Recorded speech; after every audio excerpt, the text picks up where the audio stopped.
the likes. Like that. What is up, beautiful people? Welcome to How to Trade, formerly known as that Midday Show. That is your girl, Satya, the crypto queen. What is good, everybody? And that is Sharif, because if you guys are tuning in, you should know Sharif already. Come on, they don't really want, they're not here for me. Crypto's running right now. You're the crypto queen. They want to hear what you have to say. So we're going to get to that in a hot second. Welcome, everybody. Let's do the patented little shout out there. Jeremy Newman. Hey, hey, hey. What's up to you, my man? Paul Goodson and Oscarito. We got Ezekiel. We got Joseph and Trader Joel. Anurag, the OG. We got Atricious Ang. Or Ange. Ronaldo, Derek, Oscarito, Adrian, Stock Up, Nate Belt. I like that. Outsider disinformation. Not information, but disinformation. We got Random Oddities. I like that one too. It's Moko. Whoa. Hey, hey. Roaring Pity. I love when they join us today. Ryan, Mary, S. Lyman. We got Juan. We got Alvin. We got Marcos, Mary joining us as well. Fiddleback and the OG Zion Lala. The Badger, Matthew Booth, 905 D or JDW Wilson. Do you live in the 905? Is that what? Y2K, you know that. If you're from Toronto, you see 905. That's what you're thinking. You know what I mean? We got Nathan Penna, and I love this last one here. Satya, by the drip. Shout out to you. Yes, Hope everybody's doing real well. How about you? I am good. I'm great because crypto's going crazy. Everyone, you know, I mean, if you're in it, you're printing. If you're not in it, you're gonna be chasing. I mean, it is what it is. We said, you know, 2 or 3 weeks ago, we said, you're gonna regret it, buy in, buy now. And some people said, I don't know. And look where we're at now, all-time highs on Bitcoin. Insane, insane. I'm more of a Ethereum girl, so I'm gonna get a little bit into that. I love that. Yeah. Nice. So Ethereum not necessarily at all-time highs as of right now. The all-time high is at...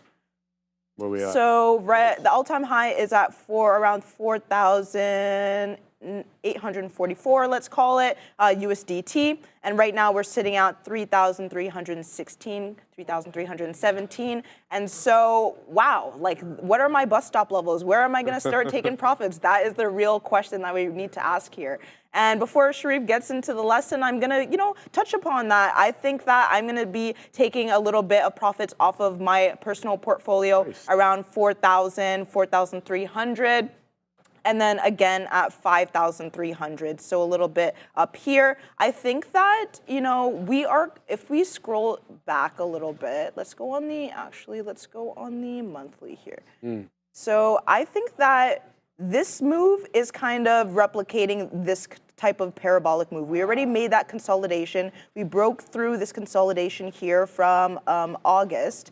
And then we broke through that, and we're just I feel like we are definitely going to trend higher. I feel like this is just the start of the bull market. And so I think that we're breaking out of this kind of level, and this is the parabolic move that we're trying to achieve here. And so definitely don't just hold to the moon, though. Don't hold to the moon.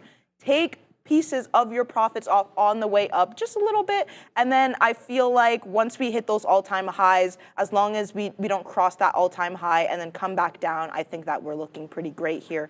4,820, I'd be taking off lots of profits there. But as long as we can hold that, I think that, you know, clear skies. But if it does cross a little bit, I would be taking a bigger portion off. But I'll let you something. Yeah. Before we jump into the lesson, I got a question for you. So Bitcoin breaking out on the back of obviously Donald Trump and crypto deregulation, this, that, and the other.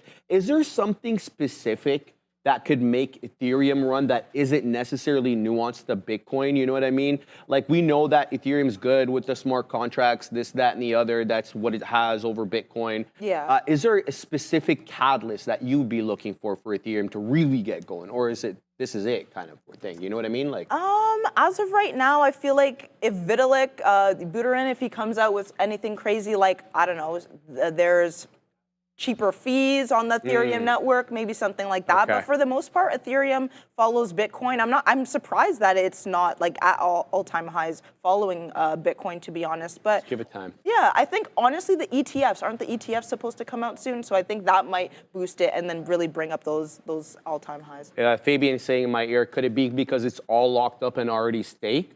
Does that have something to do with that? I mean to put you on the spot. That is a possibility. Yeah. I think so. Like, I feel like, you know, once we hit the all-time highs, you know, maybe, but I'm not too sure yet. Fair. All right, let's get into the lesson of the day, baby. We are talking about moving averages. Gonna just keep it super basic today, kind of just introduce the subject matter. Obviously, most of you guys who have been with us, you guys know this already, but as we always say, we've got newer viewers joining all the time, so we want to make sure they're apprised of the things that we're using on screen, so just bear with us today. So let's get right to it, Fabian. Understanding these moving averages, we're going to talk about simple moving averages and exponential moving averages, and I'll explain what the difference is in a hot second. So let's get right to it as we always do. Let's explain this topic briefly. What is a moving average? Well, according to the textbook that I took this from, a moving average is a technical analysis tool used to smooth out the price data over a specified period of time.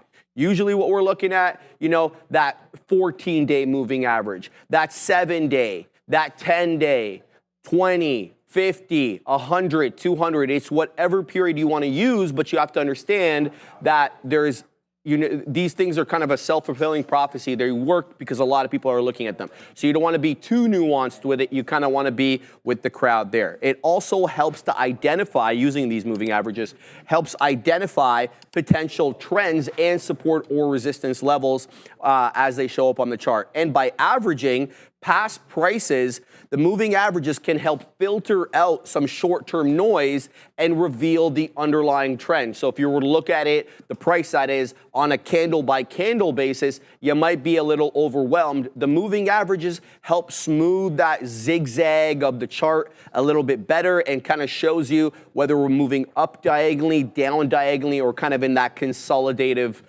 trend. Okay, so that's what we generally use moving averages for. Let's get a bit more nuanced though. What is a simple moving average? The simple moving average is the most basic type of moving averages. It's calculated by adding up the closing price, underline that, the closing price, not the open, not the average, but the closing print on the day of a security over a specified period. So I kind of gave you that little tidbit earlier, 7 days, 10 days, 14, 20, whatever it is.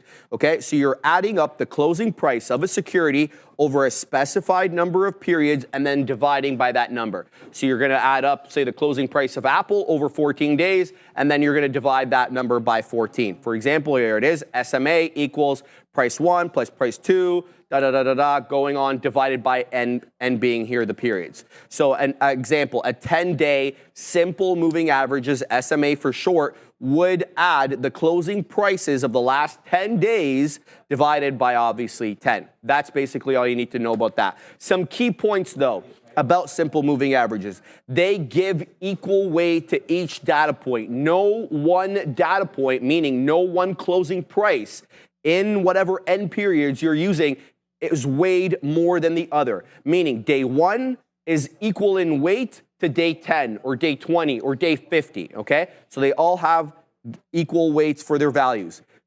The other thing, it lags behind price changes due to the calculation method. So I need to stop and explain something very simply right now. We have lagging indicators that show us data based on previous price history, and then we have forward-looking indicators or predictive indicators like RSI price action divergence. So I'm not going to get into that right now, but you need to understand we have forward-looking indicators and we have lagging indicators. This happens to be one of the lagging, okay? And it is often used to identify longer-term trends. I wouldn't really agree with that. We use it intraday as well. So make whatever you want of that last point. The other type of moving average, we just talked about simple. Let's talk about the exponential moving average, or EMA for short. What's this one? So the exponential moving average places more weight on recent prices than on older ones. Hence why I really tried to drive home that point that in the SMA, each value is given equal weight. That is not the case in exponential moving averages. You weigh the more recent price history more heavily than you do the more distant price history. For example, day 50 or day 49 in a 50 exponential moving average is weighted more heavily than day 1 all the way to day 10, each one getting a bit more value as we get closer to the present. Okay, the calculation of the EMA, we don't really need to really worry about that too much. The formula is more complex than the SMA, but it involves assigning higher weight to recent prices. Really want to drive that point home. And some key points about the exponential moving average. It gives more weight to recent prices. It reacts, though, faster to price changes than your simple moving average. So some people like to use EMA for, swing trading, for intraday trading, and they reserve the SMA for more long-term investing to see where a price is relative to the SMA. You don't have to do it that way. Some people do. Last but not least, it's often used, as I kind of mentioned, for shorter-term trading to identify trend changes. So let's compare the SMA with the EMA. So the SMA is better suited, as I kind of alluded to there, for longer-term trends due to the smoothing effect, while EMA is more responsive to price changes and is preferred by many traders for that short-term analysis. Very simple. We'll get more nuanced into tomorrow. I hope everybody prints up a storm. How's it looking over there? Let's go. Yes. So I was just looking at some earnings names, to be honest. I was looking at Shopify in particular. This one has really been interesting. So we had earnings on Tuesday in the pre-market here, and a level that I was looking at that it struggled with a little bit was this 114.60 mark. And so we're holding VWAP, which I really love right now. We are approaching that day's high, which I really like as well. And so with the earnings catalyst, just a day prior, and then also holding above VWAP, and then also breaking above this day's high, I think, you know what that means? That means I'm going long. This is definitely my setup. And so a little bit of a take profit level that I'm looking at is this resistance level here from yesterday, that 114.60. So I was looking at that on Shopify. Also looking at Home Depot as well. Same type of earnings play. It was happening yesterday in the pre-market here. The earnings came out here. And so I'm waiting, a level that I was looking at with this one, I was waiting for the break of this high around 412.60. It looks like it may not come in, to be honest. So I'm looking at the break of this level around 408.18 for a potential short there. So I think I'm just going to throw my alert out there and see if we can stay below VWAP and get to that level as well. So looking at Home Depot as well. And then NU, this one was interesting. This earnings comes out after the bell today. And so this looks like it's attempting to, try to break this day's low. And so I'm waiting for this kind of break here for the short. And why I like it as well is because from yesterday, it wasn't necessarily like the very, very bottom. But this 1570 mark was a support level. And so I want to see if it potentially becomes, a place where I can get involved. And if we can hold below this level, this 1570 level, then I think that this is going to be a short for me. How about you, Sharif? I'm in MVST over here. This bad boy retraced into VWAP. I love these advertisements that block my position. So sick. All right, let's set up some orders up on this bad boy up here. There we go. Now, I'm going to explain my entry into this in a hot second, but let me show you exactly what I'm looking at the 5. MVST. This was sub $1, so I didn't have notice of this bad boy until it weaseled up above 85 pennies, but it's awfully good in terms of a setup. So I like how it came into the volume weighted average price, and it's not really holding up above there because this candle hasn't closed, so we're not going to know exactly whether we do well on this one or not, but I'm giving it to below VWAP a little bit. I'm also identifying another potential area of support that could be a smidge below VWAP. It's this consolidative area here that we put in from the 935 print to when we broke above it at 1005. It's around 65 pennies. So I'm going to base my trade on VWAP, but I am very cognizant of the fact that the level could be a little bit lower there. So MVST up, yeah, light, 307% right now, not a big deal. I'm also looking at a more expensive name. There's a bunch I'm looking at today, guys. RNA. Look how beautiful this is. Support to resistance or resistance to support flip. I love when these set up in this way where they have a bull flag and then you basically base the now former area of resistance on the initial bull flag. You kind of gauge that to be the support on the continuation. That's kind of what it did there, but it's a bit of a wide spready name, so be careful with this one. RNA curling off that 10 exponential, putting in a bit of a rounded bottom, possibly moving into that $56 area. RNA setting up real well over here. We'll have to see how this one goes. What else? BTCT, you guys saw the Katina Man all over that one. It's too spready. It's too wild for me. I'm going to, unless it sets up real well, I'm going to steer clear from this one. QUBT, a 30% mover, printing days high. Very respectful of, you know what I'm going to say, the moving averages. Up to $1.79 right now, trying to work its way up into 180. It hasn't even touched a 10 at EMA since 10:15 this morning. We'll talk more about these bad boys when we get back from Adair at the big desk. Just heads up here, just got a notification here on the scanner of a bit of a volume spike in GME. We are here, I mean, as of right now, down in this 15-minute candle, but up about 3% on the day. This is a name we know has been getting these midday squeezes or pumps up, increases in volume as of late. So beware of GameStop with a 9.25% short float. This could be one to keep an eye on. A couple of prints here on MVST. It's time to set up for another print. I'm going to set up at 79s. What's life without whimsy? We'll see if we can get a print there. But to continue on what we were saying, QUBT, good look. So up to $1.80. I'm also looking at the one that Obi was looking at today. How could I not? RKLB, Rocket Labs. Very impressed by this company, quite frankly. I feel a little silly trying to pretend I'm a space buff and I don't even know what this company is. Yeah, I know, right? Like, I need to pretend a little bit better. Yeah. I'm just joking. I mean, hey, you don't know, you don't really need to know what it is in order to trade it. I mean, if the volatility is there, the price action's there, we're day traders. Agree. But like, I like to pretend that I'm into space and like all things space. And if you're going to pretend that, then you gotta at least know the companies that are Fair enough. That makes sense. I'm just giving myself a hard time. 2150, good look here, guys. RKLB holding the 10 exponential moving average, very respectful of the 10 EMA, essentially not breaching it since 10:15. And even when it did breach it during that volatile time, look how aggressively it got bought up. 3 bottoming tail candles. That's not for no reason, baby. So this one looking to break that 2255 HOD. I'm also looking at Astis. Another one we've seen multiple times in the past, ASTS. What a rocket ship this is, no pun intended there. 25, they were like that, so 24.25 up to 30.50.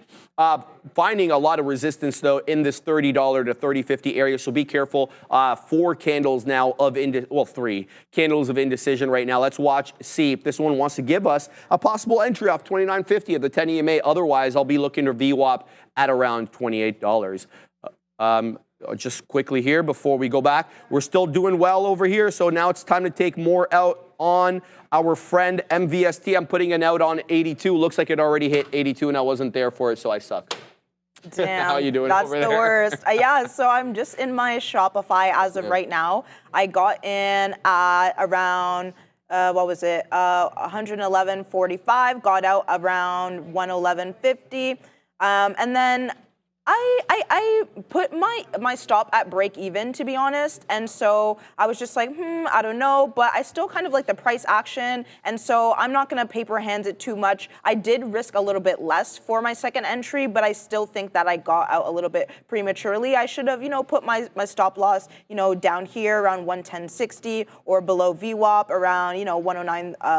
0.36, and so I could have done that, to be honest, but I feel like I'm gonna keep this one and hold for the dream and at least wait for the break of this day's high, which I definitely think can come in because it's still holding that 9 EMA. It hasn't really told me that the trade is over yet. I think it's kind of just me, being paper hands, to be honest. I gotta let the trade play out as it should, and so that's what I'm going to do. And so, being out of the money a little bit, I have to think about the bigger picture, and the bigger picture is hold the 9 EMA, hold VWAP, and then at least break the day's high. And so until I see otherwise, I think I'm going to hold that. And so I got back in right after I got stopped out. Usually I don't do that, but because I'm still seeing the confluence that I want to see, then I'm going to continue with this trade. So Shopify is working out for me as of right now. It's looking good, and I'm going to hold that. And I'm going to keep my stop loss firm at these lows around 110.24, or maybe even give it a little bit more room around 109.96, just so that I don't get stopped out and then it goes in the direction that I want it to, I want to make sure that I'm definitely wrong, and so I'm going to keep that trade going there. And then I was just flipping through, different type of tickers. I was looking at Home Depot's not really doing what I wanted to do, so I'm just going to go away from that. I was looking at other earnings name here. I was looking at Cisco. This one isn't doing anything too crazy, but we're going to Adira. Let's take a look here at some of these S&P 500 movers, the upside and the downside. I want to take a look at some of these larger moves that maybe we haven't discussed or haven't discussed as much, or maybe we haven't talked about the catalyst. It's also worth noting here, AMZN pushing into highs right now. Not a ton of volume. The only catalyst I really saw in this was earlier today. They have now, according to the information, they've launched their whole is what they're calling it. So it's basically their Temu rival. So AMZN definitely on watch, but it's not going to be one of the names in this segment. We're really taking a look at some of these larger, we're talking 3-4% moves to the upside and downside with catalysts. The theme for today is going to be a lot of dealer business update related news, starting with SMCI down about 3%. Or this company's been headed to the downside as of late with quite a few woes. The most recent one is saying they're unable to file their quarterly report due to, they have the ongoing issue with their auditor. It says they're not going to be able to do this in a timely manner. So SMCI, not super surprising here. They had a bit of a disappointing preliminary report last week, but the actual report still not yet able to be filed. Then we have PLTR up about 5% here and trying to break above this previous resistance, renewing and extending its contract with Rio Tinto. Last but not least, CHTR. This is Charter up about 4%, bouncing nicely off lows of day, set to acquire Liberty Broadband Corporation in an all-stock transaction. So CHTR with a bit of a deal-related catalyst there. If these or any other tickers are on your mind, vote for them in the chat. Just go ! Join, space, $, whatever ticker's on your mind, guys. Thank you very much for that, Adira. I was just I was discussing with Satea SMCI. Tough look, but there it is! ! The word join, space, shift 4, Satea, because you got to hit that $, right? Yes, absolutely. Unless you're going to copy and paste it from somewhere else, it's going to be shift 4. Yes, make sure you get it in properly. So I'm still looking at this Shopify as of right now, just making sure everything's good there. Everything seems decent. So I'm confident in that right there. I was looking at my girl NVIDIA because, it's not a show without Satea looking at NVIDIA. I mean, come on now. And so I'm looking at, it's been pretty weak, to be honest. Not gonna lie. I mean, I guess, what makes me kind of confident in this short is we got up to around that 150 mark. It didn't necessarily get there today. It got there around 149.69, so it didn't even hit 150. And so that kind of tells me what I need to know about this, because typically if we struggle with that 150, that psychological mark, and we don't blast through it, a lot of the time I'm thinking that I'm going the other way. And so not necessarily getting in around here at the market price, but I do want to see it get to that 146.62. I want to see what we do from there, because usually I'm looking at those days low breaks. And so not necessarily going to put my order there, but I want to make sure that I do see a candles close, at least 2 5-minute candles, or 1 15-minute candle closing below this 146.48. And if I see that, then I think I'm going to initiate my long there on NVIDIA. So that is looking, like a play that I might have there. So I'm just going to throw that in. I'm just going to put that. Where is it? Trendline value. So 146.68. And yeah, I'm going to wait for that to come into play there. And so hopefully we do. And so going back to my Shopify, still looking good there. So I have nothing to worry about there. But I am interested in what you guys are looking at. So NVIDIA is a girl. I mean, she is to me, to be honest. I mean, she could be whatever she wants to be. But he, she, whatever you want to do there. Someone's saying Microsoft in the chat here, so let's take a look at that, because I love to see what you guys are looking at, not only, our plays, but something that you might want to look at. And so this looks really good for Microsoft, at least on the day. What I really like about this trade is the fact that at 10 a.m., usually that is a new setup. So we had that flush on at 9:30. Flush till around 10 a.m. and then we start to see that bounce here right at 10 a.m. Look at that candlestick. Those bidders really starting to come up, and then we did test that low again at 10:06. Those bidders coming up again, and so that is the start of a new trade, and that looks really good as well, because we are starting a new trend here. So we went from bearish, and then we're looking pretty bullish here. And so what I'm looking at as of right now, pretty predictable if you guys look on the show and you've seen me trade before. I'm looking at that break of that day's high. That looks like it's coming in pretty well as well at 422.47. I think I'm going to post at 422.51 and see if we can break that. And so that looks really good as well. And then I'm looking up and my Shopify is printing. So that is looking good as well. But how about you, Sharif? What do you Good. think of that? We're doing all right. In Rocket Labs, took 25 pennies. Now layering my orders. Bang, we just got another fill there. Now I've got my order, the next bad boy, on the north side of 22. So we've posted at 22.05. Bunch of outs so far to de-risk over here, but there is a seller of note. At least the last time I was watching, we were unable to ascend above 22. So what I did initially, I had my stop obviously below the area low because it doesn't make sense not to have your stop below the area low. But once you wet your beak and you de-risk, where is it? Oh, I suck. There we go.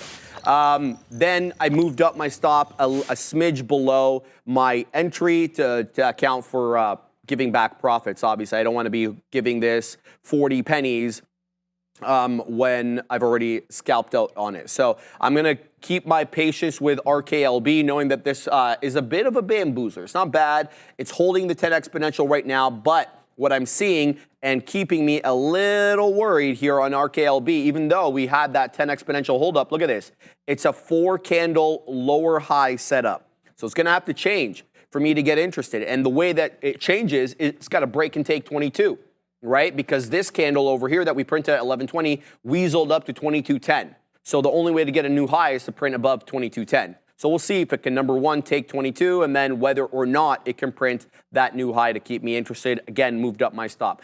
Now, this bad boy over here, now you can size into this one. I don't think you have to have a big account to be able to buy plenty of shares of this $1.83, a stock worth $1.83 right now. And it's very, very strong, very directional. Let me give you more details on QUBT, because I don't even know. What's the situation? Quantum computing. Okay, so we know that this is the next phase of computing. I think it's going to be a lot better than GPUs and these AI chips. Obviously, there's issues with it. I'm not going to go into a dissertation on what the problem is with quantum computing, but there's still technical challenges. Now, with respect to technical analysis, 65.82 million share float, $181 million market cap, 6.25 million shares traded today. And let's find out if there is a short float of note here for QUBT, excuse me. 6%, not negligible, depending on really where they set up. We'll see if or not whether we get a squeeze on this bad boy, but I'm keeping my eye, baby, on QUBT. I also got to tell you, one hell of a rounded bottom is forming here on BTCT, and it's off a key technical level, that is VWAP. Now, look, you're going to have to give this room. I tried to weasel in, gave it 50 pennies, got slapped like that with a stop. So if you're not giving this a dollar, $1.50, don't trade it. Because look at the range per candle, and that's often something you've heard me say. Look at the range per candle. It has to influence your stop. If the range per candle is $1.50, $2, what are you putting your stop 50 pennies for? I'm kind of speaking to myself here when I'm saying this, because obviously I screwed up on this. But BTCT, one hell of a rounded bottom, looking at taking out that 2150. It's incrementally putting higher highs and higher lows. Obviously, it's a rounded bottom. That's the definition of the pattern. We're going to keep an eye out on this bad boy over here, see if we can scalp out or get back in on it, but in a better way. There's also Astis. Oh, my goodness. This gave me a beautiful entry off the 10. I didn't have eyes on this one. I was looking at trading the other two. Bang! It just took out the high of the day. Astis on the way up, baby. Looking to take out that 30.75 area, give or take 26.5% so far. This one looking real good. It really depends on how you set up on it, though. Be careful. Looking back here at Rocket Labs, I won't be convinced that we don't have a seller at 22. Oh, bang! We just took him out. Nice. I should probably be more convinced and then be wrong, right? Which is fine. Bang! Keeping it going here. What are we, 50 pennies in the money on our friend RKLB? Let's see if we can do a little bit better. I've got a couple of more outs.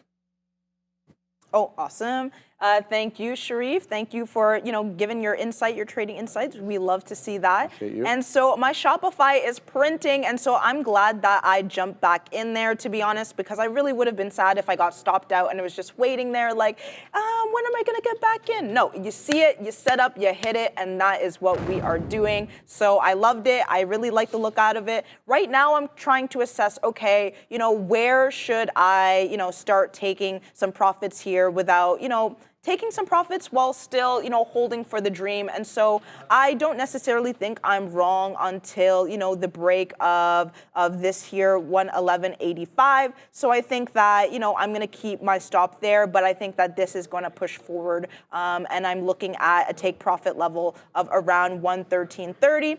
And so I think that could definitely get there. I want to see what's happening on the tape here. We're just going to move here to the time of sales. And I'm going to filter out the size for 100 shares. And so everything looks pretty decent. I'm seeing some green on the tape.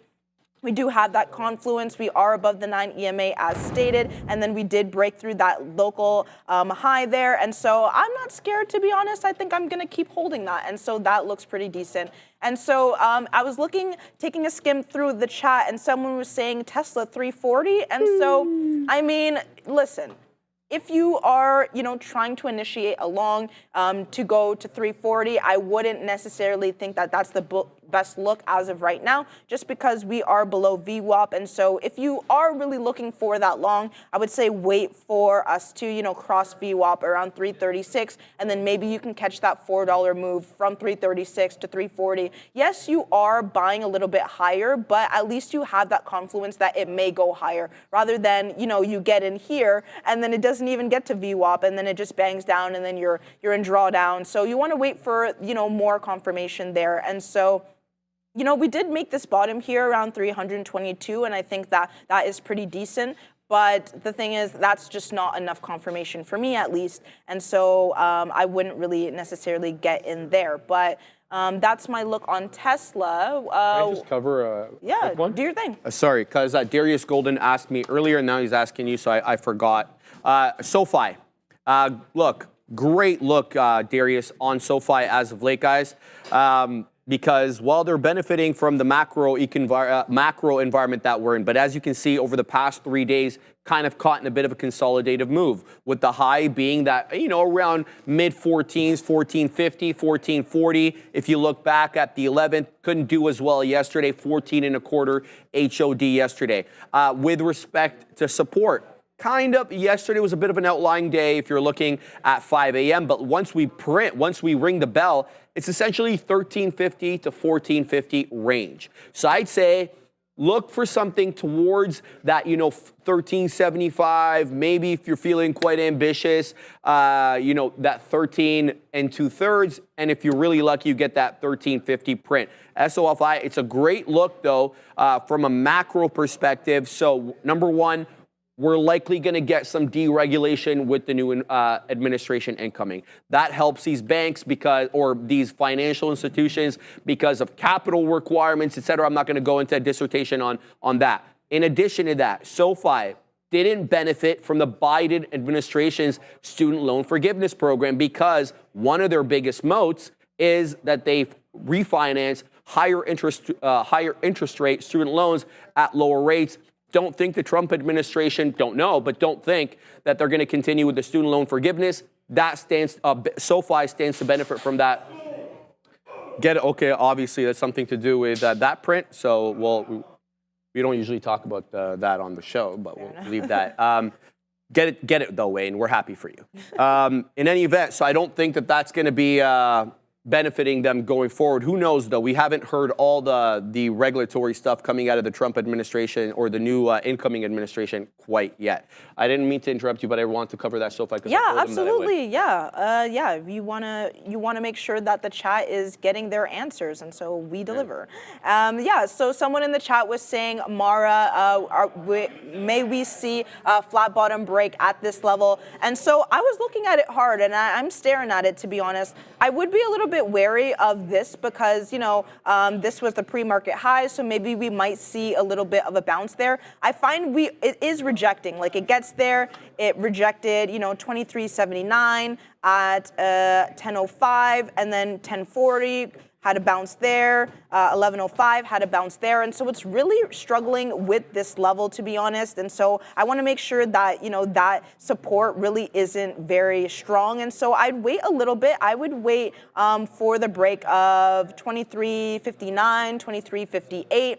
And hopefully, that is a true break there. But I do want to see at least, 2 3-minute candles closing below this level. That would give me a little bit more confirmation so that we don't wick from that level. But I think that is a very great look. So shout out to you for bringing that to my attention. And I will eye this because this looks like a really good setup for me as well. And so that is what I'm looking at. And then what else do we got here? Someone else was saying Amazon in the chat, and this is flying. We have the Amazonian. He's chilling back there. I'm surprised he's not looking at this right now. But this looks really good. I'm going to zoom out here and see, what we're working with here. And so let me just get rid of that. Are we at all-time highs? Let's see here. Oh, wow. Okay, Amazon at all-time highs. Oh, wow. Killing it on Wow, that is insane. Yeah, that is crazy. I mean, I would be waiting for a pullback level at this point. Let me pull up my 9 EMA here. If I go here to the 15-minute, I'd probably be looking for a dip buy around 211.70, just because I don't like to punch, at the top here. But this looks really decent looking at a dip buy here, 211.70, for the continuation of that long there. So shout out to you. That Amazon's printing. That is looking really good. And my Shopify is still printing. I'm still not, scared of this. I'm going to hold it. I think that this is going to be probably one of the longest holds that I have until I see, a bad look on the tape or bad price action. But as of right now, I'm seeing things are holding up, things are looking good. And so I'm going to hold that and print that money. How about you, Sharif? I'm going to drop that money for you. Oh, sorry, that was the wrong one. I can spend the money too, but I thought, this one. Yes, let's go. Hey, all right. Look, guys, MVST is working into my next beak weather over here. There's a seller of note at 84. We're zigging and zagging, so we just got up right into that area again. I'm sitting on the north side of that 84. I've been sitting at 85 for a hot minute. We're long 73s. Let's see what we get. And we will not get upset, but I'm looking for that break and take of that 85 penny level. Now, what's got me interested is this higher low sitch that we got. So 70 there, 74 over here, and we've got a bit, not much, of a higher high. So a little bit of a trend, an upward channel going. Hopefully I get printed at 85s. Let's pack our patience. Now I'm in a new trade as well, and I'm going to give this one the old college try. PL, not Premier League, but PL. What is the name of this company, in fact? Give me a sec. Planet Labs. Okay. $895 million market cap. It's a bit smaller, a bit bigger than a small cap gapper. 4.86 million shares traded with a 261 million share float. Let's find out what the short float is. 3%, not much there. Now, what I did like for was it was kind of doing this consolidative dance a little bit above 3. So I said, look, it's holding the 10, it's above the 20, it's above that $3. Give it just a little bit below the $3. Maybe this curls back up. But now that I'm looking at it, I'm liking it a little bit less. Lower high, lower high, lower high with lower lows. So I didn't really get the curling effect that I wanted to. I was gauging this candle above the Doji candle that it printed before as the curling effect, but I guess not. So packing my patience. Let's see what we get. I'm risking 10 pennies on this, just so you know. So below 3, we're going to give this one a little bit of room below $3. Now, I really want to get into Astis over here because it's back at the 10 exponential. That's exactly what I'm going to do right now. I just got to send it to you while I set up my order there. Yeah, absolutely. Yeah, so that Mara broke through that day's low, so this looks pretty decent as well. We are looking like we're trying to bounce a little bit on the 3 minutes, so I would just be a little bit aware of that.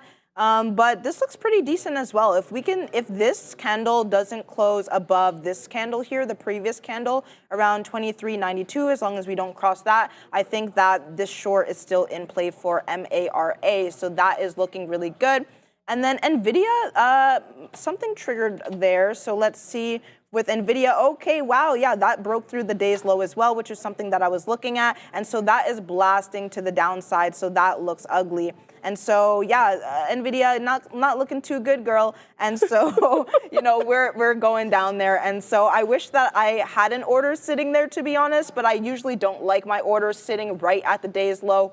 But I want to weasel my way in here. Hey. And so I think that, you know, with if there is a little bit of a pullback here, if we can get to at least 146.55, I would start initiating my short there. So I think that is what I'm going to do here.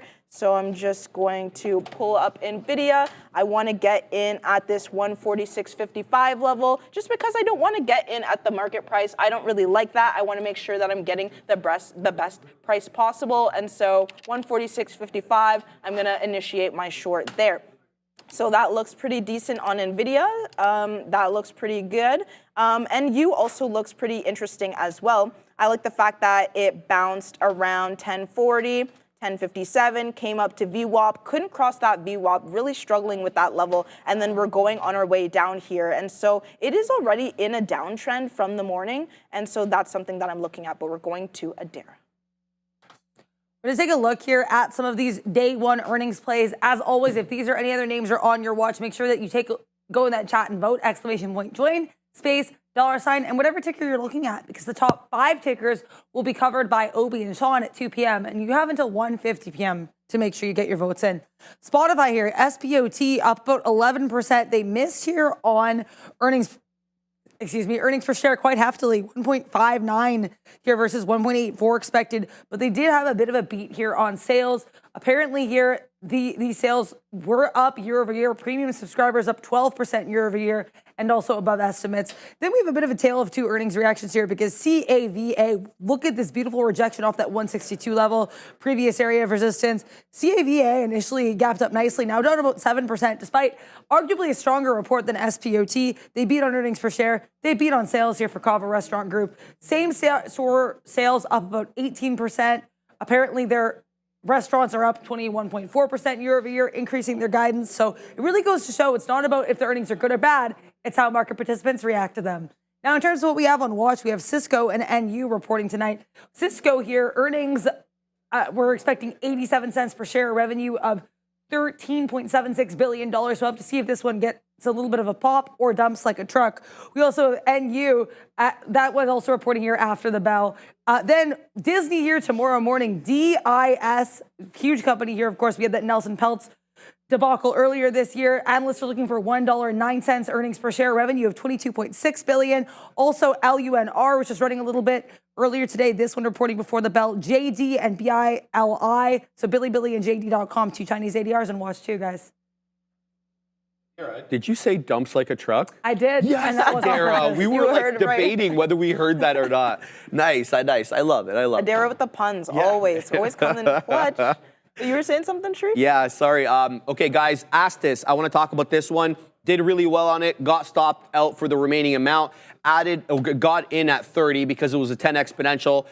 First beak wetter 25, second beak wetter 40s, third beak wetter 55s. I'm happy with this trade. I got stopped out for the remaining amount, but I don't feel as bad because now we're putting in a candle of indecision at a critical area for me anyway. If I got into the trade because of the 10 exponential, then I need to get out of the trade if I'm basing that as my support. It doesn't have to be a right premise. Your premise can be wrong. So what do I mean by that? But if I got in at the 10 exponential, that's my premise. It's going to hold out there. So then why would I hold it if it breaks south of that? Now, you can challenge me on the initial premise of why'd you get in at the 10 exponential? What's so special about the 10 exponential? Let me make my case. Over here. I hear you, Fabian. Let me just do it. We had been defending the 10 exponential very, very well, essentially since 940. You do have a few breaches only on a wick basis, so you don't have anything that has closed below the 10 exponential. And I kind of felt this topping tail candle over here was a candle of a reversal candle of sorts, especially since it was preceded by a monster red candle. Monster is relative, obviously. So let's see what it does here with 30. Maybe I took it out too quickly over here because we didn't technically get a closing print below the 10. We got a wick, which has happened before. In any event, I think this one does have potential to run if it does hold 30, so I'll weasel back in if I can, if it does hold 30. Otherwise, I'd like to get it possibly off the volume weighted average price, or maybe even that $27.50, $28, which is the IB high there if it really starts bleeding. So we'll keep tabs on that one. Now this one, MVST, I mean, I almost got printed at 85s, didn't quite yet. What I do like about it is the umpteen of higher lows that it's been putting in and holding up above the volume weighted average price, which is always kind of my gauge there for these small cap gappers. Last but not least, we're long 09s on Premier League, and I've been waiting for this one to curl back up. Finally getting a candle here to make a new high, but we got bamboozled before because this candle over here made a new high above its predecessor, and then we ended up continuing to move down. So I'm looking for a $3 defend and a curl, a rounded bottom, so to speak, off that key area. It looks like it's holding the 20, and then maybe we can test highs again. We'll see what we get with this bad boy over here. Rocket Labs continuing. Yeah, it's making lower highs and lower lows. I don't want nothing to do with this until I can get back above the 10. Fat Figure was letting me know that QUBT reports tomorrow. So this one took a bit of a nice little dive there and found support at the 20. So I wonder if this one is a nice one to weasel into. It's above VWAP. You know, let's do some charting over here. Let's see what the situation with this one is like. So we're at local highs, no question about that. Let's go to the daily. See what the situation is with the daily. Okay, what are these bad boy prints up here? 189, that's a triple top at that $1.89. So we're at a $1.87. Okay, so that's what it is then. All right, so going back on QUBT to June 2023, then yeah, early and late June 2023, and then again in August, we have a bit of a triple top there at a $1.86, a $1.85. Lo and behold, today's high is a $1.86. So we got to break and take that level to really get going. Good thing that I saw that before I worked myself into that trade, because that's an obvious level right there. So it looks like somebody's shorting up a storm or taking profits at that $1.85, $1.86 or whatever it is. It looks like it might want to hold though. So curling back up here, looking to go above that $1.75 again. Nice hold at the 20, a little bit above VWAP. We'll see if I can work my way into this trade, but yeah, good luck. Let's flip to some of these large caps, because I mean, I haven't been looking at these mega caps lately, but there are some running. Let's put some respect on Amazon's name, man. 1.8% all-time highs. It's like every day we're printing new all-time highs ever since we took out that Bezos shelf at 200. Basically 25 pennies off all-time highs right now. Good move back up off 212. Looking to take 213.07 HOD. But the monster Microsoft, and I usually reserve that name for NVIDIA, but Microsoft been doing awfully well yesterday. It was counter trend yesterday. It's counter trend today. It's green, but it is at these areas, or at this area of resistance from yesterday. Look at the closing prints at 4 o'clock and that high day that we put in at 3 yesterday. We're right there right now, 424.5. Boom, we just printed 424.5 on the soft one. It's uninterrupted to the high side. Look at that move up, man, on softy here, but I'm very cognizant of this high a day yesterday. So even though we're above it, a couple of shekels above it right now, do we continue above it? Resistance from yesterday, Sate. Awesome. So I was looking at this NVIDIA, and I did have an order sitting here around 146.54. And so I said, you know, if it gets up to that level, then I think I want to enter here for the short. So usually what I don't like to see, though, is like when the candle is moving up, I like to see it closing like on a red. And so rather than me just posting here, I'm waiting for this candle to fall through this level again, and then I would get in here again. So I think I'm gonna post my order a little bit lower, around 146.45, just because it blasted through that level, and I wanna make sure that I'm not holding it like as it's going up.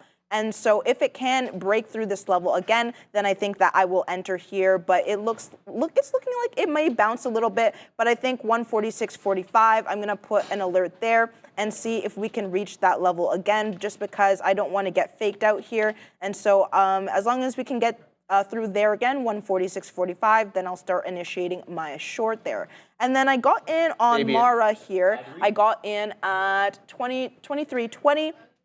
And so I thought that, we would have blasted through there. There is a little bit of a pullback happening here. I'm not too worried yet as of right now.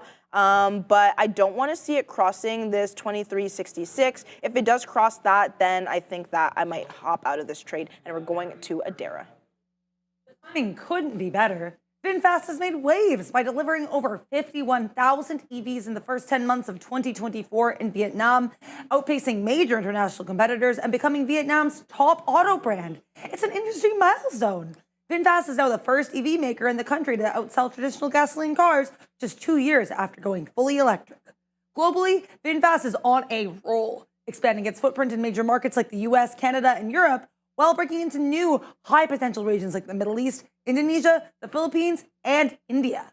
With 7 versatile EV models meeting a wide range of market needs, Vinfast is making its mark as a powerhouse in the global EV market. It's a major moment for the industry, and all eyes are now on Vinfast as they prepare to release their Q3 financial results on November 26th, 2024. Stay tuned, and thank you to Vinfast for sponsoring this portion of the program.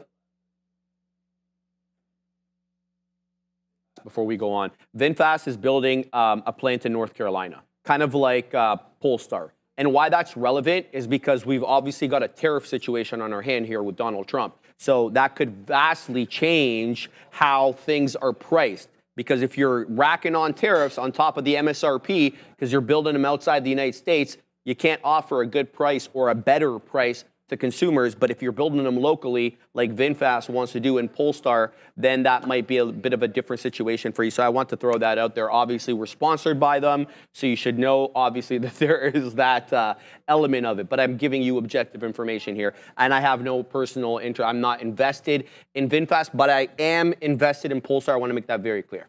Sorry. Yeah, no worries. Yeah, so before we threw it to Adara, I was looking at Mara right now. Excuse me, and I was saying that if we reach that 23.66 level, then I may be a little bit worried. What I do like, though, is the fact that it's kind of rejecting off of this 9 EMA level, which kind of keeps me a little bit more convicted in this trade because it reaches that level, and then it looks like it still wants to continue this downward trend here. So I think I'm going to, let it ride and not be too afraid with this price action here. And so maybe I might bring my stop up a little bit where I'm definitely wrong, around 24.32, but as of right now, things are looking pretty decent there. What else are we looking at? Vic Jen Novak, he's saying SPY short. Let's take a look at that. Let's see here, SPY. I mean, this looks still pretty strong, to be honest. Like, I'm not really one to time the top without more confirmation. And so we're seeing all these green candles. Look at, it's just green, green, green. Look at all those wicks. It's really struggling, to close. Like, it just bounces off of this trend line and it just keeps making higher lows. And so I don't think that this is necessarily, a good shorting point as of right now, until, we start to see more weakness, to be honest. I think that we may break above this 598.41. And I feel like also, too, you shouldn't really be shorting until we hit around that $600 level. Once we hit that $600 level, I feel like, if we break through that, it may be a lot more clear. Or if we are resisting at that $600 level, I think that it will be more clear there. But as of right now, I think that the short is just a little bit too early as of right now, and because we don't have any confirmation.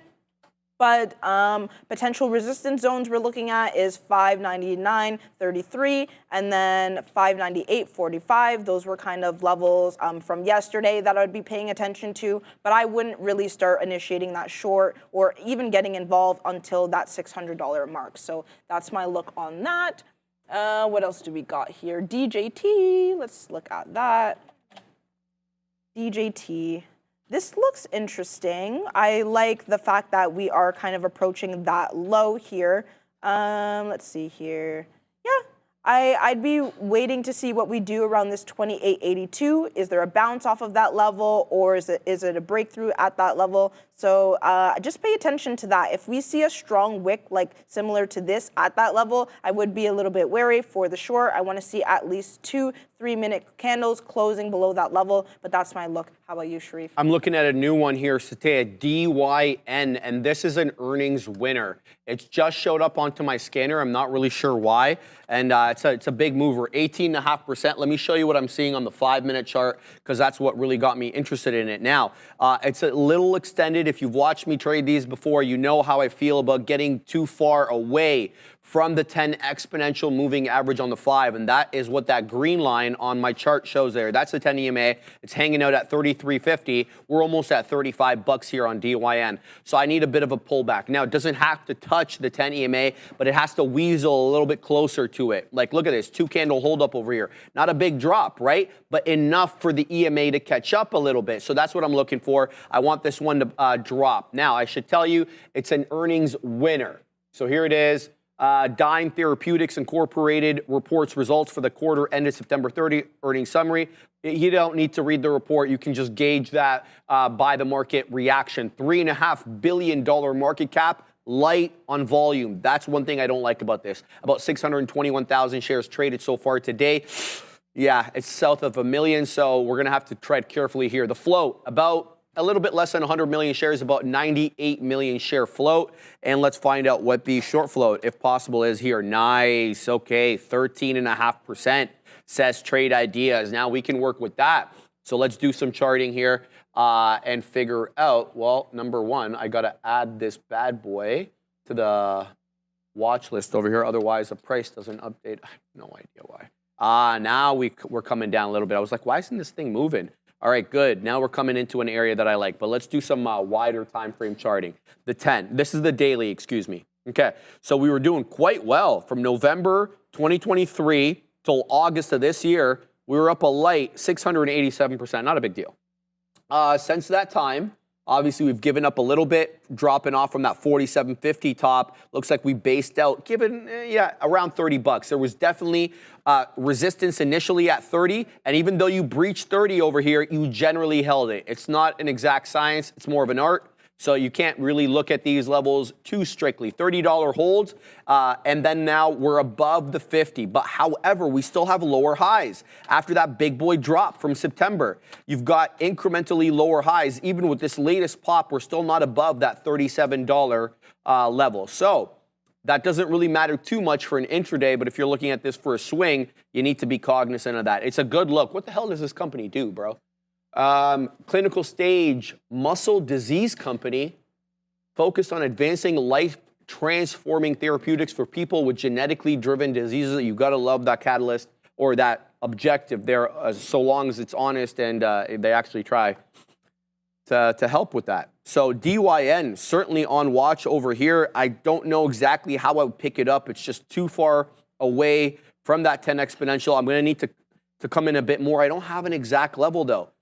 Perhaps maybe the exact level of 33.50, maybe 33.75. I'm going to have to watch how this trades, but I got to tell you, I'm already a little hesitant getting into it because of the lack of volume. So we're going to keep watching here. DYN on the side charts, it's an earnings winner. QUBT dipped into 170, now moving right back up to try to take those highs of days. Again, 186, printing 182 right now. So good look there.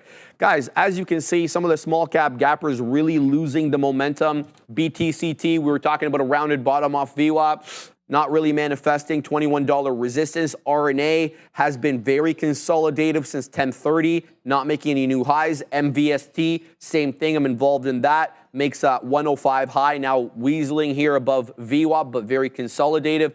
Same thing with PL, I'm involved in that one. We're 2 pennies out of the money. Even RKLB. Now, RKLB could be a bit of a different setup here because it's coming into VWAP. And we saw what it did last time when it came into VWAP. So be careful with this one because it has a tendency to breach VWAP on a wick basis but ends up closing above it. So don't be too quick into this is what I'm trying to say. Watch it, see if it holds VWAP on a closing basis, and then you can weasel in and it gives you about $2 Yeah, $2.50 or $2 actually, sorry, from VWAP to the high a day. So potentially a $2 move, if not even more, if it really gets going here. But an Astis as well, coming down off the highs into the 20 exponential. So we're really losing steam here with some of these small cap gappers. But are you really surprised? I'm not, because that's kind of how the midday is, especially when things dry up a little bit. They really tend to dry up all at once here. So we'll keep tabs on that. I'm looking now at DYN because it's putting in a green candle that I think is going to close now, or did it just open? I think it just opened, actually. Let me just see exactly. Yeah, it just opened, so I can't base anything off it right now. What are you looking at? Yeah, for sure. So I was looking at Tesla because someone was saying Tesla in the chat. And so this looked... You're good. Until they call you, we're good. Okay. Yeah. So I was looking at Tesla here. And so I was a little bit wary for this long, like when someone called it out initially, but I like it as of right now. What I like about it is we made this base here around 1105, and then we're kind of holding the shelf here at this $326 level. And so this looks pretty good for, the reversal here. I still want to see it get above that VWAP level and see what we do there. I don't want to see a wick at VWAP. I want to make sure that we're seeing, those candles close above VWAP, maybe a little bit of a consolidation above VWAP. But the long looks like it's coming in there. And so that looks pretty decent for Tesla there. Yeah, right? And so, yeah, I think that looks pretty decent. I would want to see this cross here around 331.97, 332, but we're going to Adara. Lots of chop and churn here on the market right now. S&P 500 slightly up on the day. We have the NASDAQ slightly down in the day. And if you look at this 15-minute chart here on the S&P 500, a little bit of a range. We're seeing a base of around 597.35s, top here of 598s. But let's see if we're able to break out of that level. Economic data this morning, we had CPI coming in completely in line with expectations for all four prints. We had some Fed speak as well. Some comments here coming from Fed's Logan with regards to the potential cause of bond yields rising. Could be a bit of an issue here. There might need a less restrictive policy for the Fed if these bonds continue to rise. So keep an eye on bonds, because it sounds like at least Fed's Logan is going to be watching that level. We also have Fed speak at 1 p.m., Fed's Muslim in about an hour. Then at 1:30, we'll get comments from Fed's Schmidt. Crypto, of course, still on watch here, making new all-time highs as it has been doing since the election. And we also have names like Amazon on watch here. AMZN, bit of a double top here, some struggles at 213, but up almost 2% on the day. The Information and a couple other sources here reporting that they've launched their Temu competitor. They're calling it HAUL, H-A-U-L. So PDD could also be on watch to the downside with regards to this catalyst. Then we have SNOW. I wanted to put this name here because it is up about 6% here. There is a couple catalysts, but not really one that would explain this massive move up. AT&T had its data breached here by these hackers that hacked through Snowflake. This is a story we heard back in July, but now apparently prosecutors have identified these hackers. So you'd think that would be a bad catalyst, but SNOW here up about 6%. It's also worth noting this could be a bit of a victim of the inverse Cramer effect. Jim Cramer last night on CNBC said that he was not interested in the stock at these levels, and SNOW now up about 6%. So great look for Snowflake. If these are any of their tickers are on your mind, make sure you get in that chat and vote. How do you do it? Just go in !join, space, $, and your ticker of choice. The top 5 tickers there will be gone over at 2 p.m. during our rundown with Sean and Obi, and Sharif will be providing some color commentary and gesticulating wildly at that green screen. Now back to Sharif and Satya. I will not be providing any color commentary. I will only be gesticulating wildly today.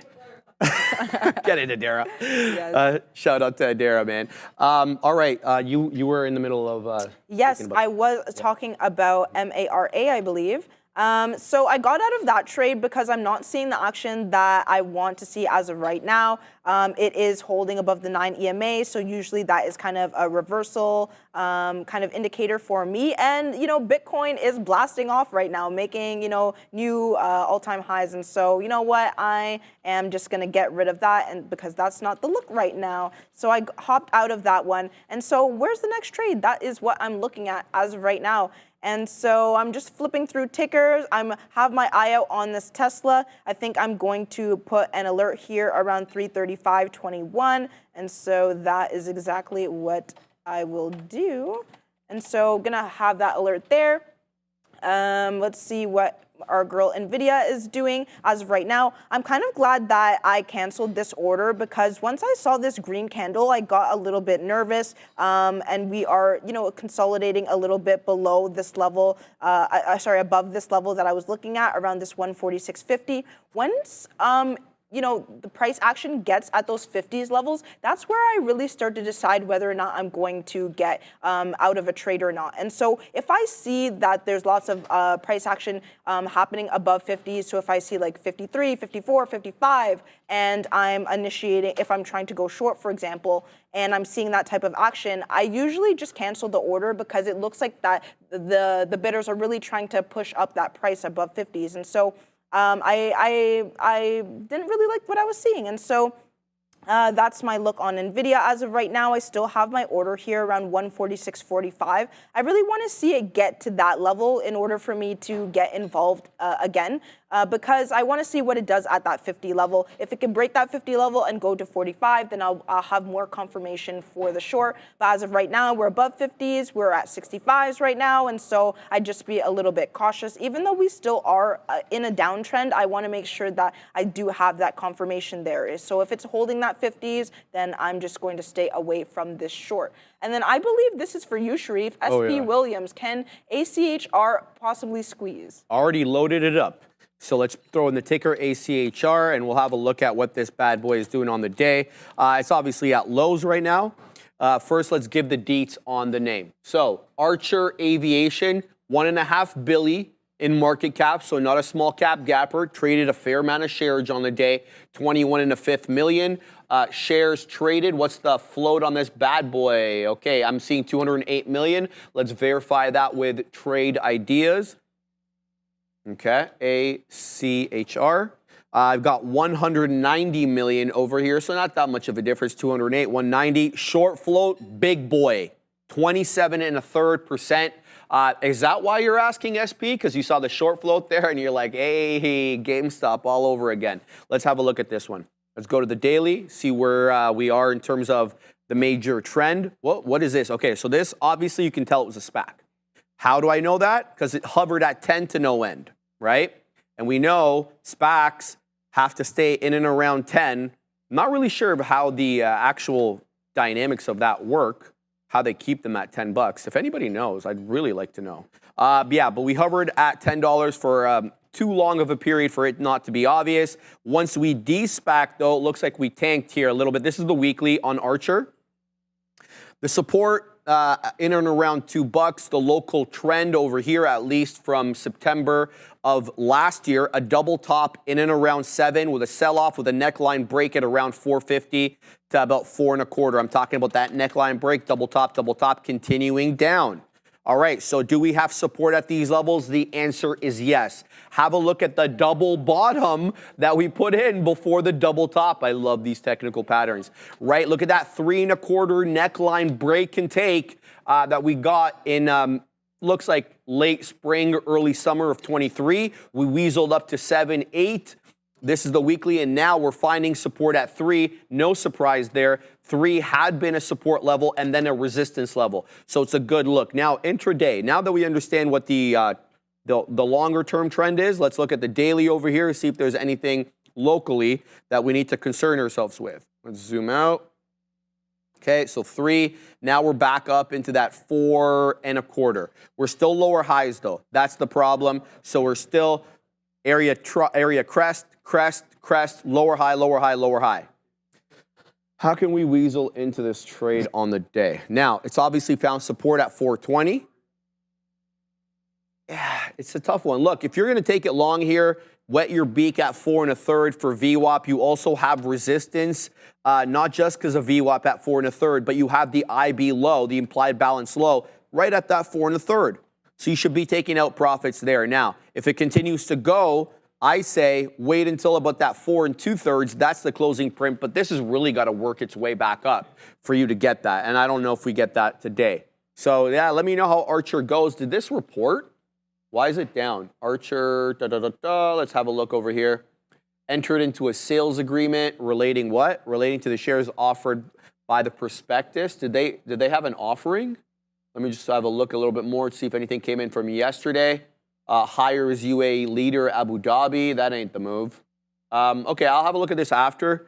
Not really sure exactly why it's down on the day anyway, but we'll, yeah, it's not a bad look, but you're really going to have to set up well here for it to do what you want. So let's have a look at everything else that's moving right now, especially the positions that I'm in. MVST, boring me to death, but this has happened before. I've already moved up my stop to account for the volatility. DYN, though, I missed this trade. Okay, so here it goes. Up to the upside again. Looks like it wants to take that 34.89. HOD, we're printing 85s right now. On the ask, 78 on the bid, so we're a few pennies off that HOD. So it was a good retracement, and boom, there's the high of day, 35 bucks. Good move here for DYN. Not involved in it, obviously. Got to weasel into this somehow. What are you looking at, Satea? Yes, so I am looking at Shopify as of right now because I did abandon that trade. I saw a little bit of selling, and so I got out. Just wanted to take a little bit of profits. And then I'm still kind of seeing a continuation here. I was a little bit nervous, but it is still holding the 9 EMA, and so this looks pretty decent as well. So yeah, I'm holding this Shopify here, looking for take profit around 113.50, 113.55, so around there. So hopefully we get filled, but we're going to Adira. Here to keep an eye on AFRM. Apparently, Semaphore reporting that there are some suggestions or indications that TikTok apparently is going to have this platform for buy now, pay later, which I guess would be competing with AFRM. This platform is going to be called TikTok Pay Later. So AFRM getting a little bit of a volume down spike on reports of a potential TikTok Pay Later, according to things that Semaphore is hearing. We're also here to introduce to you a new discovery on the NASDAQ, Worksport.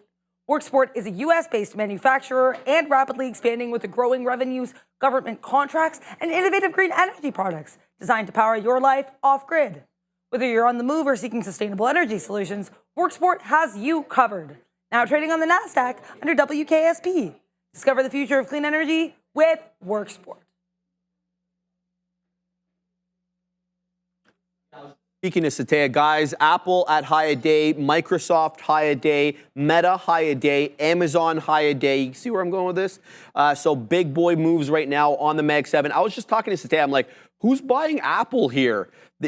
I was reading an article today that the Trump tariffs could add about $250 to the price of the iPhone if they don't get an exemption, which we know that they've gotten in the past. So I'm not trying to be conclusive about it. So I was saying, just, jokingly, it must be that $150 billion buyback program that they have that they turned on here because it looks uninterrupted to the high side. But good luck for here for the dead one Apple, 225 and a third. We know that we're likely to encounter some resistance from this double top that we put in yesterday at 225.60, 225.50, depending on which crest you're looking at. But AAPL really breaking out here, double bottom into the volume weighted average price, and it hasn't looked back since.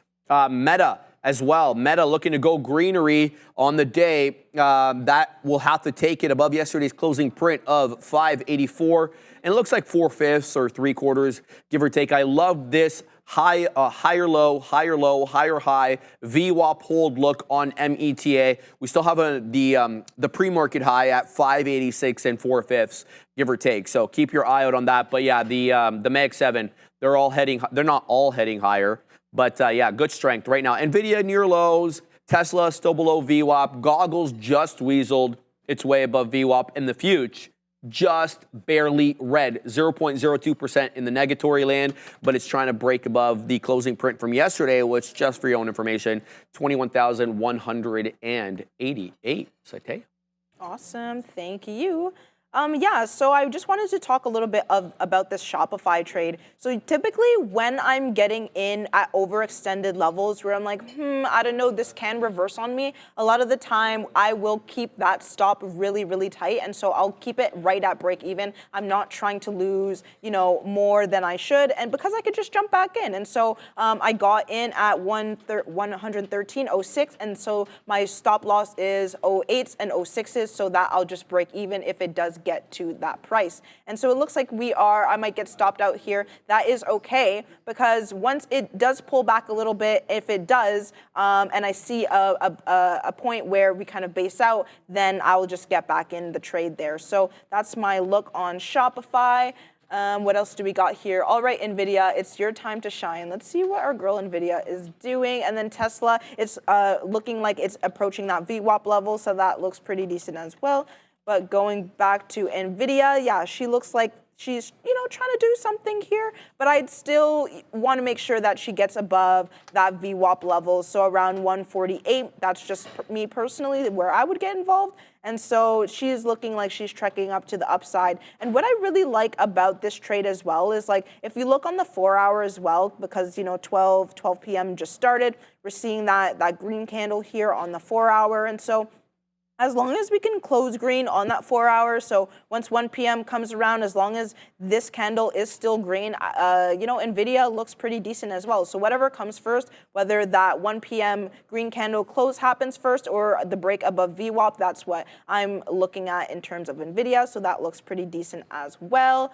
And then what else do we got here? Amazon still trekking up to the upside, did come to the 9 EMA, so that would have been nice for that dip buy, and then it's still blasting off to the upside. Oops, and then also Mara, yeah, I'm glad I got out of that as well, because this is still, trekking to the upside as well. And then if we look on the 4 hour as well, same type of action, that 4 hour candle formed, and we are, it's looking green. And so we just want to be aware of that if you are going short, but this looks like it's turning into a long trade setup. So that looks really good as well. What else do we got here? Tesla, I did touch upon.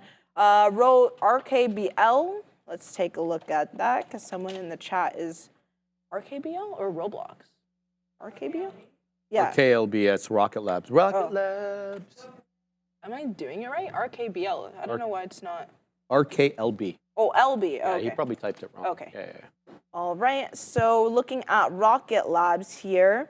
Okay, this looks pretty decent. What I like is we have this uptrend here. And so I want to see that bounce at that VWAP level. Me personally, if I'm getting involved for the long, I want to see the break of this 2160. Why am I looking at this level? Well, it was kind of like this local high in the morning around 9:45. And so I think that if there is a continuation to the upside, that it must cross this level, for us to continue it, because it should bounce off of this level. This trend line here, it should bounce off of this VWAP level. And then I think if we can cross that, then, breaking through this day's high, 2263, 2260, is definitely in place. So that looks really decent as well. And why I like it as well is it just looks like it's a little bit of a pullback from the pre-market. So if we look at the pre-market here, the pullback level was 20.50, and it's also a psychological level, the 50-cent level. And so I really like that. Just a little bit of a pullback, not necessarily a change in trend. I think that the trend is still to the upside, and so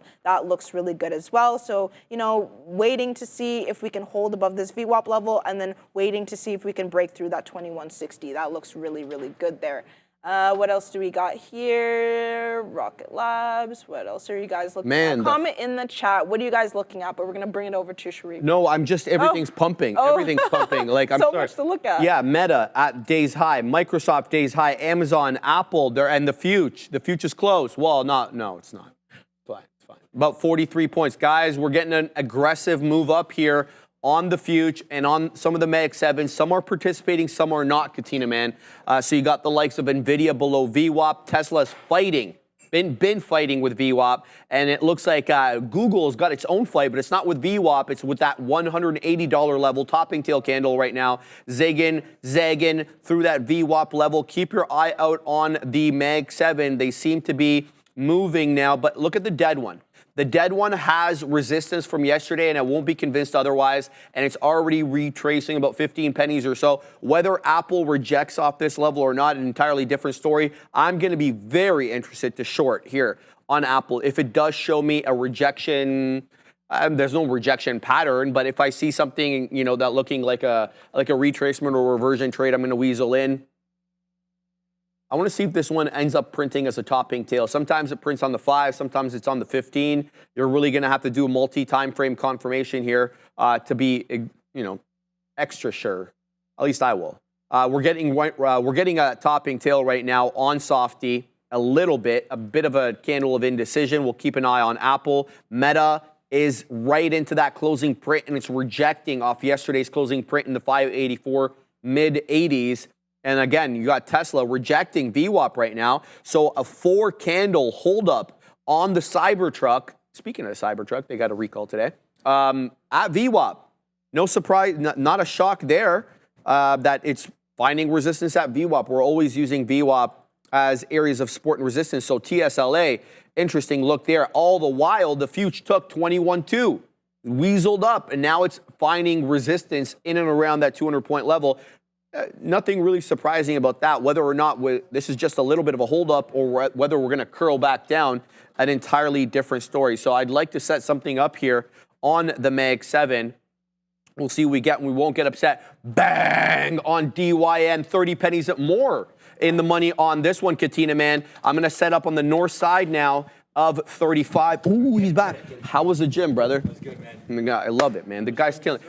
Boom, we just took out another one. Katina, man, now 45 pennies. He's back to give me more massage. Yo, good times on the floor today, man. Straight up. Let's set up another order up here on DYN. Really going. Where did I get in? I got 67s. Best print I have so far here at 10s. DYN just took out that 35 break and take. But be careful with this one. It's awfully spready, and it's a bit of a bamboozler, but it looks like it may have took 35. If that's the case, we want to leave a little bit more here for the higher levels. But right now, zigging and zagging. What are you looking at, Satya? Yeah, so we missed a super chat. So My bad. So CELU is something that someone wanted to look at here. And so let's see here.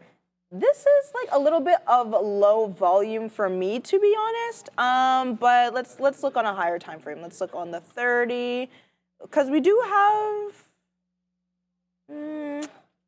I mean, comment, Minnie Mouse. Are you doing more of a swing trade? Are you long-term investing? Are you day trading? Let me know. As of right now, this is not really something that I would trade for day trading, just because I don't really see much. The candlesticks are not really candlesticks. They're more like lines. It is looking a little bit bearish, though, from what I can see. Let's look here on the daily here. We did have this rejection at $5.20, so $5.23 last week on Thursday. And so we are struggling a little bit there, but from I mean, it's in an uptrend here. We have earnings coming out today after the bell.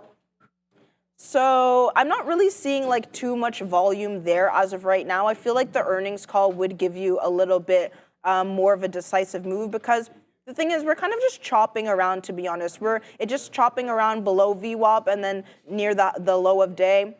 And so I'm not really seeing a clear direction. Maybe we might see a little bit of a pullback at $3.68 from this previous day kind of mark here. But to be honest, I don't really see much, just because there's not a lot of volume. It's just not something that I would really look at. Do you have a better look on this, Sharif? CELU? Yeah, we'll look right now. Absolutely. Let's weasel it in over here. CELU. We'll give the deets on everything. Oh my goodness. Is this thing alive? Is it awake? Like, what's going on? Yeah, that's why it's hard to read. Yeah. What Satya and I are referring to is just we can look at a chart and we can know it's sparsely traded just by how the candle's set up. And you get to that point when you trade a lot. So let's look at the daily. Okay, so we looks like where'd we SPAC? Or where'd we IPO? I don't know why these charts do this to me. Let's, okay, well, now it's not working. That's fine, no big deal. Everything's fine, everything's fine. Let's go to the 30. Okay, there we go. So nice breakout there. I don't know if this was earnings or not on CELU back on November 7th, but you have outlying volume, obviously, and outlying price action. Looks like we're kind of in the midst. Let's use our Finabachis over here from the breakout level to the high. I'm never going to live that down. I love it. It's your favorite type of pasta, Katina, man. Everything's fine. The Katina Man's long Palantir, guys. All right, so the breakout level, let's say at $1.50. That's what that's where we had closed out at on that November 7th date, 520 HOD. We held generally that 50% retracement. Now we're trying to hold on to that 2/3 and rejecting off 76. So you can use that with a grain of salt. Obviously, fibs are what they are. Now, in terms of resistance, looks like there is certainly resistance at $4. And that's been a period of days. You have on the 8th, you rejected off 4. The 11th, even the 12th, yesterday, we weaseled above it quickly. But look where we closed, south of 4. And again, we're having trouble with 4 today. Even though we weaseled up into 4 1/3, we're below it right now. So it seems as if locally $4 an important level. Now, that's obviously the bad side of the trade, the resistance side, especially if you're going long. What's the good side? The good side is higher lows. So even though we retraced off that 520 break and take, look at the retracements, all the troughs incrementally higher than their predecessors. So not a bad look there. If you're trying to swing trade this, obviously you should be wetting your beak into the highs there. I'd say buy something off, a dip, but make sure that you are very cognizant of that $4 level, because even though you're putting in higher lows, that can change, especially $4 really does act as a level of resistance. So let's look at that's a 30-minute chart. Let's look at the 5. Quickly, yeah, I'm not going to give you any opinion on the 5 because it's just not doing enough volume today. I can't. I mean, look at this. Yeah. Right? It did much more volume yesterday. So swing trade, not bad, but keep your eye out on the $4 level. Again, on MVST, we work into 84 pennies, this time 84.5. I'm waiting at 85, and again, we reject. So, we're putting in higher lows and incrementally, not much, incrementally higher highs. I've moved up my stop to account for my entry now that I've taken the majority of the position out, but I'm trying to be patient because I know if we likely break that 85 penny level, we may squeeze a little bit over here. So MVST, keeping my eye out on that one. I'm also very intently looking at Rocket Labs. I'm very aware that it's got a 5 candle hold up pattern at the volume weighted average price. It hasn't broke down, nor has it defended it. I don't need to be first to the trade. I've got eyes on it. If it wants to defend VWAP, I will be weaseling my way back into this. We already traded successfully today. We'll be looking to do even better on it if it does hold generally that 2050 area. It's ranging 50 pennies, 2050 to the low side, about 21 or thereabouts to the high side. We'll pack our patience there. Now, it looks like I will get stopped out of PL. Oh, Rocket Labs just flushed. Okay, so be careful, guys. It just broke VWAP decisively, giving that 2060, giving way at 2060, weaseling down almost into that third of a dollar, trying to recover back now into the $0.50. Be careful with this one. VWAP can hold it up for a minute. It doesn't have to hold it up forever. What I was going to talk about before I got interrupted by Rocket Labs is PL, Premier League. No, it's not Premier League. You know what I mean, though. It's my affinity for soccer. Even though my team is not hard garbage, but we're not living up to our Who is it? Arsenal. Okay. Yeah, we're not hard garbage at all, but who keeps hitting the fill? Oh. Baby Ed. I know, bro. I'm hurting this year, Katina, man. I'm hurting big. Oh, I like that. He brings the good side of the picture. He's like, you got some Bitcoin now. So even though your teams are crap, you've got other areas of your life that are not so bad. You could put a smile on your face. No. But to finish talking about PL over here, it's coming into VWAP. So I'm in it at 309. I'm 10 pennies out of the money because it's at 299 right now. I'm not going to take this out until it breaks the volume weighted average price. I'd like to see if it holds up there. If it does, I'm going to add. Simple as that. And we'll look to move up. But I got to tell you, the bad side of PL, volume, kind of poop. So be careful with that one. DYN, did I get a print? Let's find out.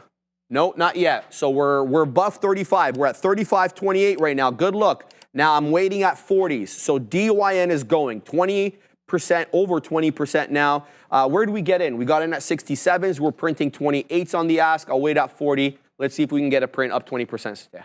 Awesome. So as of right now, I am looking at NU. There was an order that I actually forgot about, to be honest. And so we're not looking on the week. We are looking on the day. And so I'm looking on the 5-minute here. And so I had this order sitting here near the low of day here. And so I like my low of day breaks. I like the fact that it's below VWAP, which is really good. We are trending down. We have been trending down since the morning. And so I'm going to make this red because psychologically I'm going short. And so I like the trend line to match, kind of the direction that we're looking at. And so this is looking pretty bearish here, but I am being aware of this wick here around 1570. If we kind of struggle with that area, I'm going to take a look at the tape and see what we're kind of doing here. So let's see what the tape is doing. And so I'm seeing a lot of like mid prints as of right now. And so not necessarily giving me too much action, but we're going to Adara. The small caps, I want to point out here, RBLX on watch, Roblox got a bit of a volume candle to the downside, bit of a volume spike there. Daily Dark Web reporting that Roblox was basically the victim here of a bit of a security breach. So keep an eye on RBLX, though again, those reports unconfirmed as of now, not a lot of details, but RBLX stock reacting to the downside. Here's the IWM also reacting to the downside, up on the day, but continuing to make lower highs and lower lows and rejecting off that key level of $240. We're taking a look at some of these small caps and mid caps right now, starting with AISP. This is Airship AI. They have a float of 30 million shares, I believe that we're seeing here for AISP, getting a positive note here from Benchmark, initiating coverage here with a buy rating and a $6 price target. Then we have here LUNR, Intuitive Machines, making a bit of an intense candle here, a bit of that hopping tail candle for Intuitive Machines. But LUNR, and watch ahead of their earnings tonight, they do have a short float of about 31%, so keep an eye on this one. Last but not least, Ginkgo Bioworks, DNA is the ticker for this one. They're up about 20%, near day's highs. It's worth noting this is a larger market cap name, talking about a $16 billion market cap, so more of a mid cap, but they're moving here on day one earnings, beating EPS and sales estimates and raising their guidance here for fiscal 2024. So good look for DNA. And again, if these or any other tickers are on your mind, make sure you go in that chat and vote. Exclamation point, join, space, $sign, and the ticker of your choice. We get a lot of Mag 7, so if you want to see a different type of ticker, make sure you put it in the chat. This is our audience segment. Hi, Sharif. Thank you so much for that, Adara. So as of right now, I'm looking at NU. So I was saying before we threw it to Adara that I am looking for the short here, but I am a little bit aware of this wick here that we had previously at this 1570 mark. And so I do have my stop loss around these highs of 1580, 1582. If it does get above there, then I'm definitely going to hop out of this. But I want to stay convicted in this trade as of right now until I see otherwise. And so I'm going to take a look at that and keep that going. And I feel like I do have a reasonable risk level where I know where I'm wrong. I'm not going to, hold it to the high of day because that is completely absurd. But it definitely, because I'm waiting for this break, it definitely shouldn't get above this 1577, 1580 mark, or else, we're going to jump out of that. Let's see here. Someone's saying coin. Let's take a look at coin here. Ooh, this looks pretty decent. What I like about this trade is we are on this kind of downtrend here. If I look on the tape, let's see what's happening with the tape here. So we're going on coin. Yeah, this looks, for right now, like I'm looking short, but then again, we want to see what it does at this level around this 305, call it, 305 mark, 303. And so I want to make sure that there isn't really a bounce there if I am looking, for the short here. And so I would just be a little bit aware. It's currently 12:30. Let's look on the 30-minute and see what we're doing here. And so, okay, it still looks like it's pretty bearish as of right now, but I feel like the potential bounce level that I'm looking at is around this 304.80.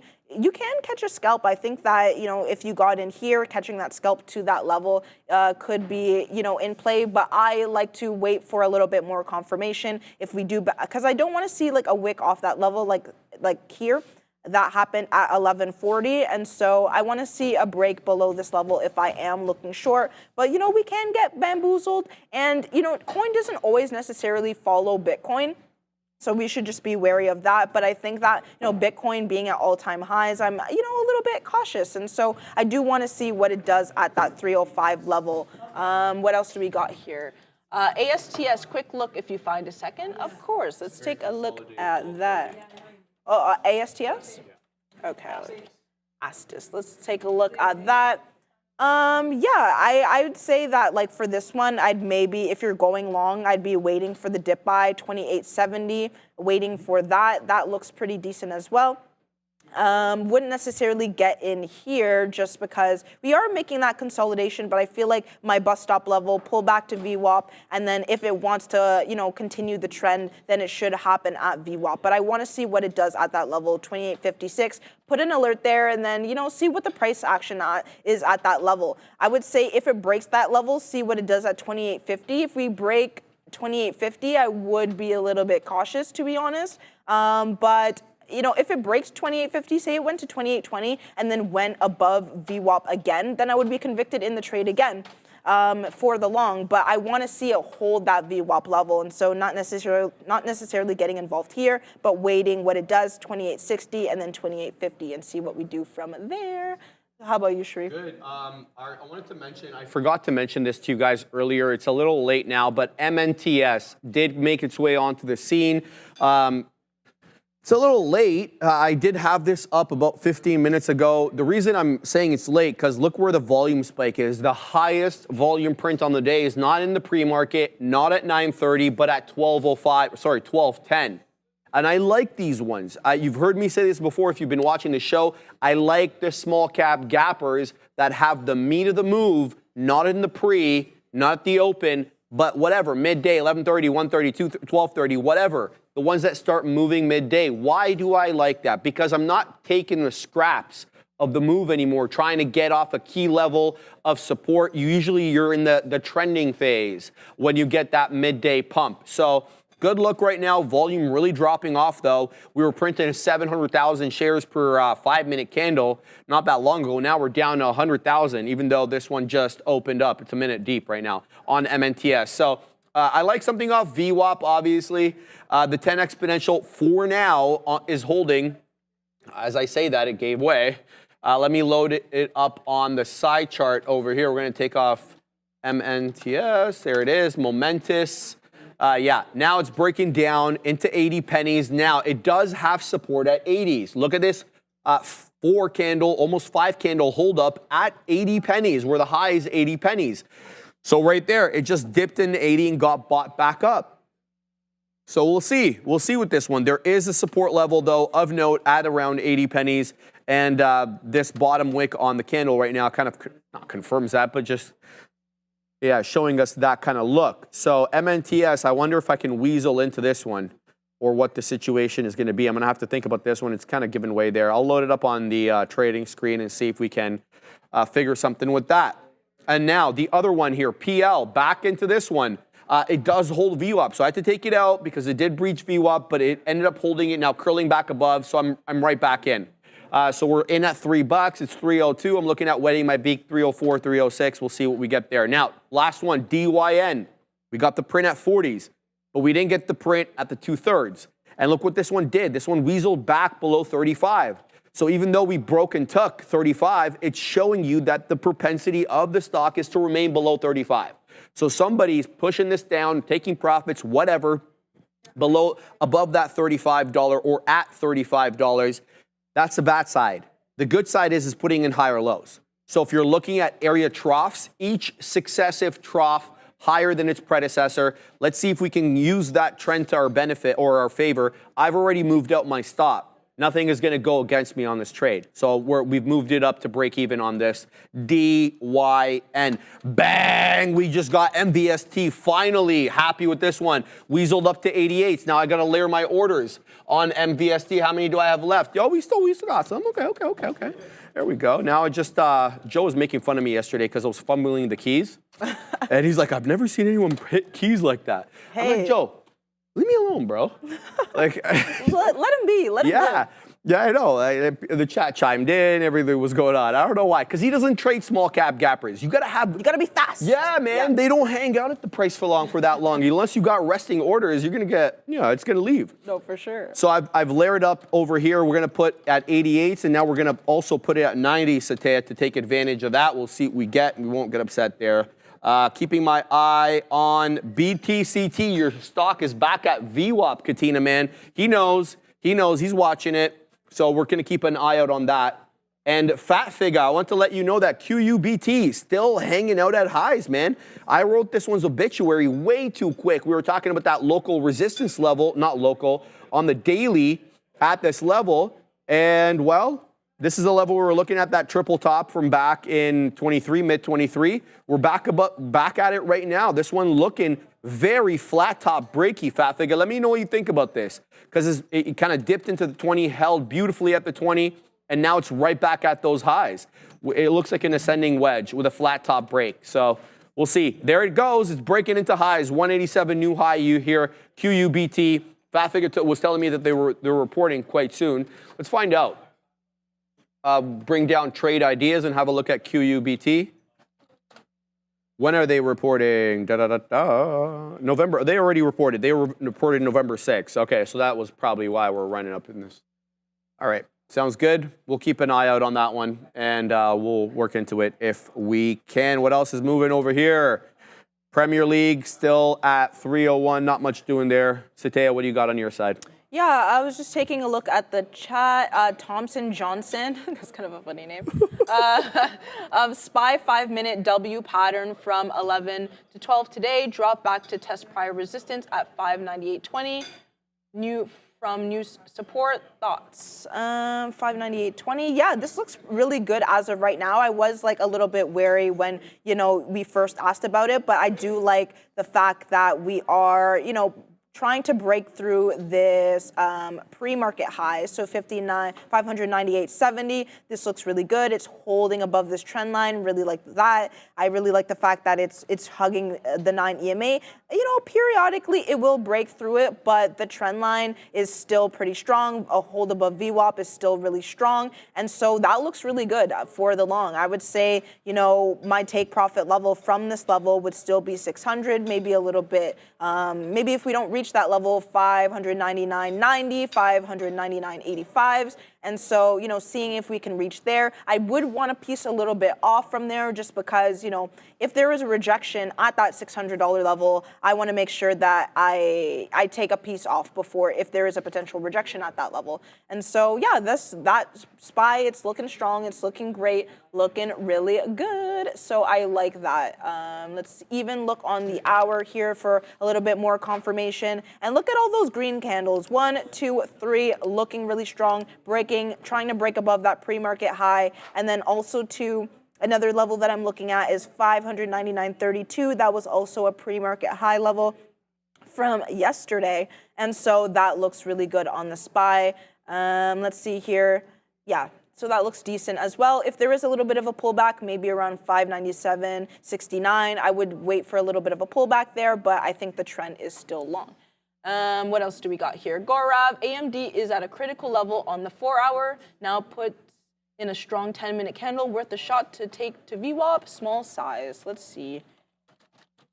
AMD for 2 VWAP. AMD. Oh.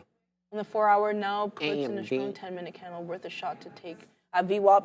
Yeah, so I mean, if you are looking for the long as of right now, I still feel like sorry, I was just trying to figure out what you were saying here. Yeah, I don't know. Like, as of right now, it's really not giving us confirmation as of yet that this is a long. I mean, there is a little bit of a resistance here at 140, but the thing is, like, those green candles are not strong. Like, it gets up to that 9 EMA and then it's kind of banging down from there. I feel like more confirmation that would give you like a better, retracement to VWAP level is if we see, a cross of the 9 EMA, so around 140.95, 141. We want to see it at least cross that 141 level, and we want to see it hold above this level. I feel like here it's still too early. You're still trying to time the bottom, which, I mean, if that's part of your playbook, then hey, go off. But as of right now, at least for my playbook, it's just not giving me, the confirmation that I need to see, because the thing is, if I were to get in here, for example, say it breaks through this 139.96, I'd be getting out there, and then it's just like, you want a precise out level. And I feel like once it breaks that 141, at least you can risk to the low of day so that that's where you're wrong. Whereas here, you don't necessarily know where you're wrong. Like, where are you really going to put your stop loss? But we're going to Adira first. Just be aware here of PCG. This company here getting a bit of a spike to the upside with strong volume. I'm seeing some reports here circulating on Twitter that NVIDIA is partnering with PG&E for a nuclear deal. So keep an eye on PCG, up about 0.8%, but this volume spike is really notable. Again, not seeing any confirmation on this, not seeing anything on Benzinga, but a couple accounts on Twitter circulating here that NVDA is going into nuclear with PCG, guys. Thank you very much for that, Adara. I want to answer. Bro, Sharif, SP Williams, thank you for the kind super chat there, $2. Sharif, where did you learn how to trade? I'll show you. He's over there.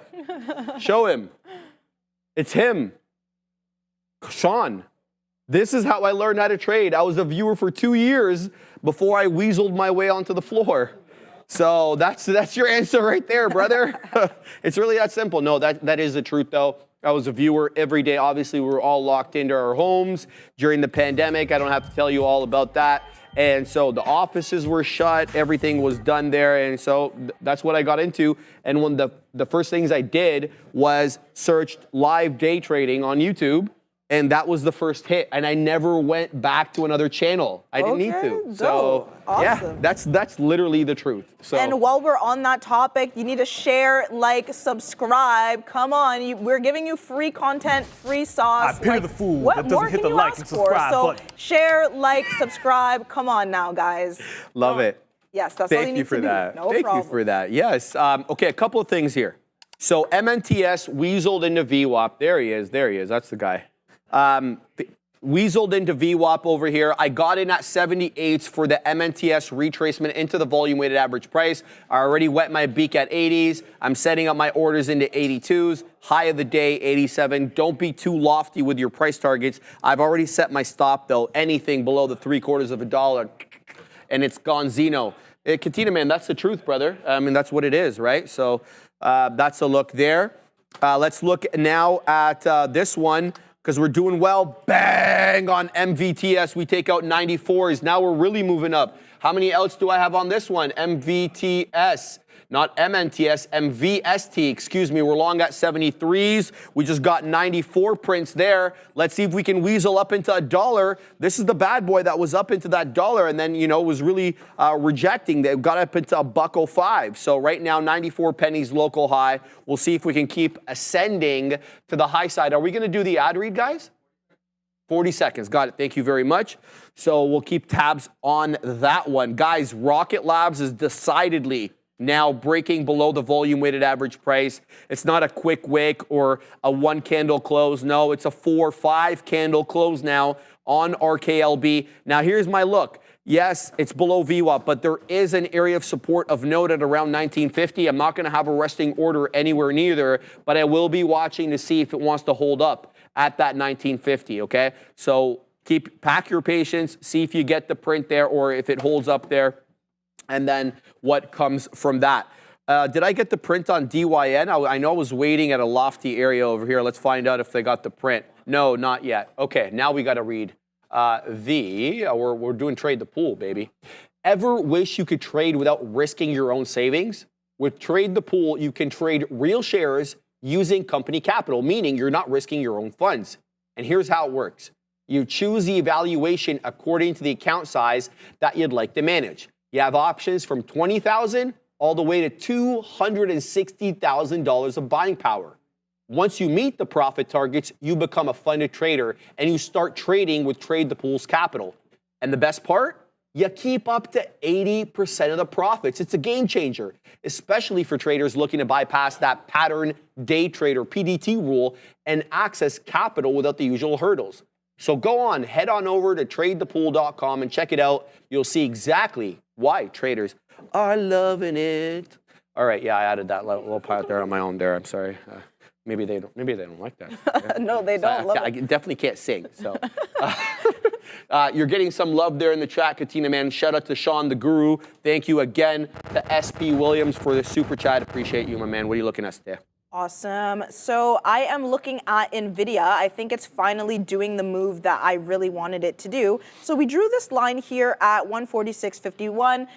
Earlier, I was looking around here, 11:45. I was looking, for a retracement at this level. It was a little bit too early, but the fact that we're crossing this level again gives me a little bit more confirmation here. And so I'm looking for the short here. And so as long as, we don't cross around 147.27, I think I will be convicted in this trade still. And so if I pull up my 9 EMA as well, I like the fact that it kind of came up to this level, rejected a little bit off of that 9 EMA, as we can see, like from this wick here. And then I do want to see that candle close red. And so that is decent as well. So that's what I was looking at. And then I was touching upon AMD for somebody.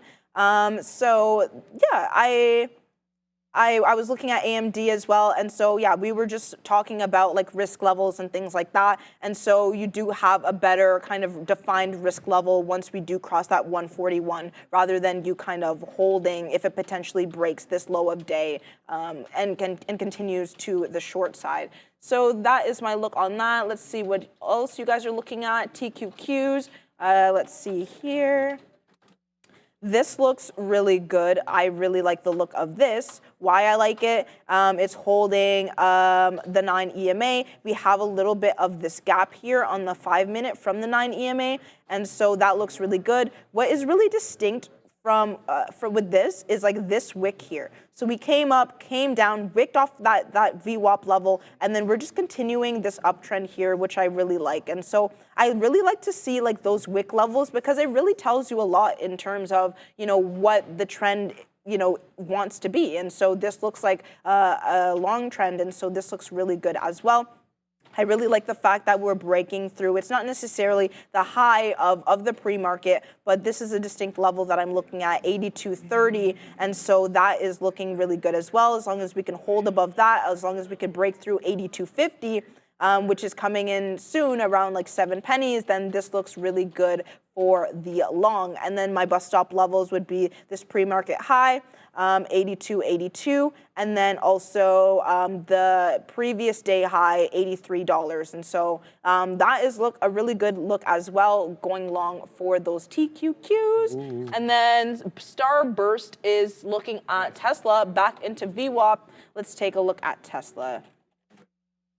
Yeah, Tesla, you see, this is why I was really scared with this bus stop level, because I was like, okay, we need to break that VWAP level in order to really initiate that long, but it just went to VWAP, and then it's breaking down here. And so I don't know necessarily what to do like at these levels as of right now. Like, I'm not really convicted in the shorts like as of right now, just because we do have this kind of support level here, but I am still waiting for the break of that VWAP level. Are we necessarily going to get it today? Maybe, maybe not, we'll see, but just put an alert here, 333.50, and then see what it does at that level. Because if it comes up to this VWAP level again, then, and breaks that VWAP level, then I would be more convicted, because it seems like the bears really couldn't push this down to the low of day. And so if we do get up to that VWAP level, I would be more convicted in that long. I wanna engage you in a question. I asked the NOS boss this, and the reason I'm asking, because somebody was asking in the chat. So I asked Michael NOS, I'm like, what do you think happens when we hit 100K? If I should say we hit 100K on BTC. So he had a different opinion than me. I had been reading an article on the weekend that said fund managers, people, pension funds, sovereign wealth funds, who weren't involved, Satya, in the move up, are going to get in at 100 because they're going to want to save their jobs. Because otherwise, they're going to be like, hey, look, this guy performed 6 times. He got 6 times his money this year. Where's my 6 times, right? So there's going to be some pressure on people who weren't involved. NOS doesn't think that. NOS thinks there's going to be profit taking at 100. So when you weasel up into that 100, everybody and their mother's third cousin is going to be selling, taking profit. What are your thoughts? I definitely think that it's a psychological level, right? So I think that there definitely is going to be, some take profit levels, taking profits at that level. Yep. I would say that like if we cross, say, 105, get to 105, and then we get to 100,000 again, then I would be worried. So like the first cross, I wouldn't be too worried. People will take profits from there. Sure. and then 105, 110. But once we see that 100 mark again, I feel like that is the true pivotal level. And so if we see it twice, then I would be like, okay, I don't think that this is going to like 150 now, because that's the psychological level, right? It should hold, right? Yeah, fair. And so yeah, that's what I think. If we see that 100,000 twice, I'd be a little bit scared. But that first cross, like if it wicks off of it the first time, I wouldn't necessarily be scared. Fair. Because people need to take profits, right? The crypto queen has spoken. It's the game. Yeah, no, seriously. I really wanted to hear your opinion on that. We asked Joe that same thing yesterday. What's his Joe? Yeah. Yeah, he thinks people are going to be adding. Adding? Yeah, he thinks people are, well, because, you know, he's an IBIT. Okay, So, fair. A little bit. Obviously, but the real question, though, is yes, people will be buying, but like, is it enough to really like sustain that same pressure, right? Because like, I feel like the meat of it is now, and right. But hold on. Well, I think we're probably going to get to 100,000 soon, so I don't even think Donald Trump's going to be in. My personal bias is that we probably hit 100 before he hits office, right? Mm-hmm. So we're not even going to really know how the regulatory landscape will have changed yet, because he wouldn't have made, well, maybe he makes the appointments, but they're not in office to affect change at that point until January 20th, right? Mm-hmm.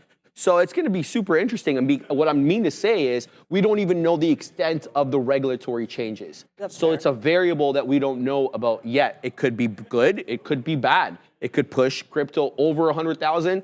It could maybe not be as bullish as we had anticipated. Maybe there is going to be some reservation among some people in his administration. Who knows? Sometimes I think it's kind of like a sell the news. I feel like I like to get out before everyone starts to pile in, because it's reminding me of like 2020, 2021, where everyone was just like, oh, let's get in. And like that was the top. Yeah, but there's no stimmy money this time. Yeah, right, exactly. Thing, right? So like we really have to see like, is that pressure really going to sustain itself? And a lot of the time when, like, think about the NFT boom, when everyone was talking about it, I'm like, I'm scared. This seems like a bubble. And so like, yeah, I feel like once everyone and their grandma is like, hey, what's a Bitcoin? Let me get into a Bitcoin. I love then it. you should be a little bit wary, right? And so that $100,000 level, yes, I mean, people will be adding, but I feel like the people that are like in now or even before now should start taking profits and get the heck out. Okay.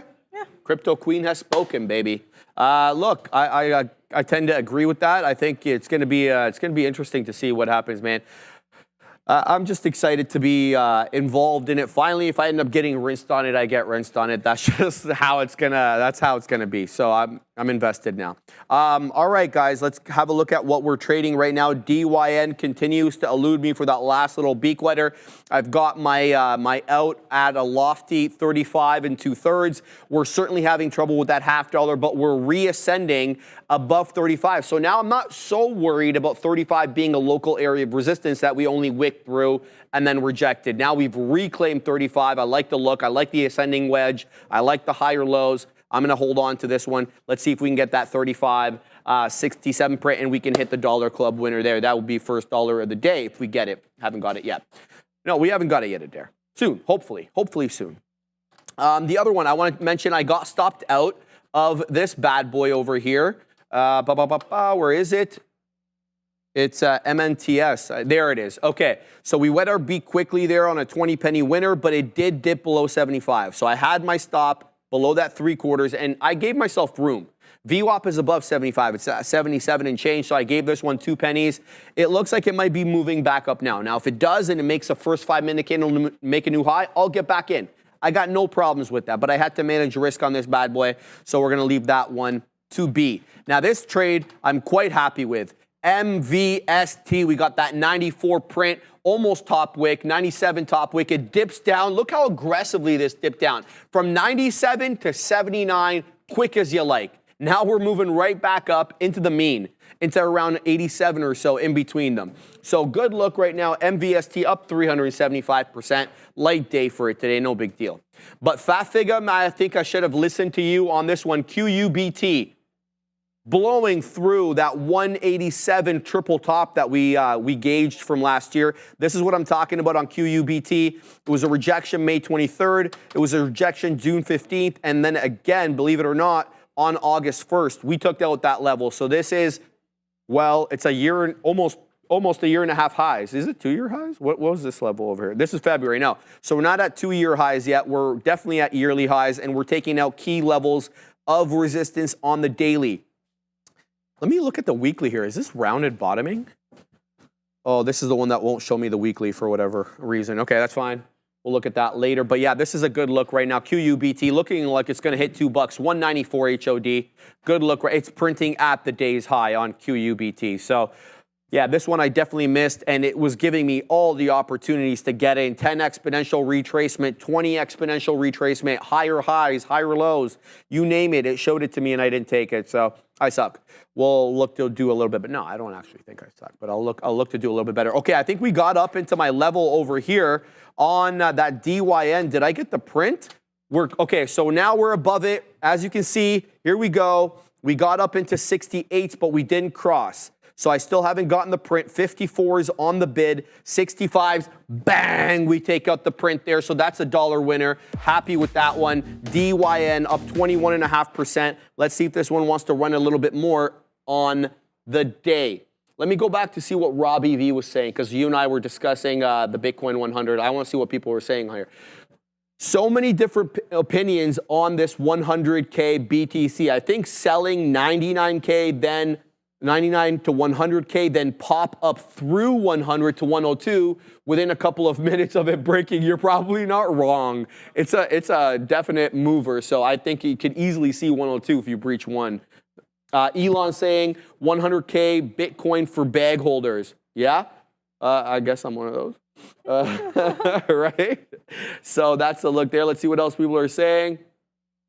Mal Inelski, been holding 5 coins since 2014, my man.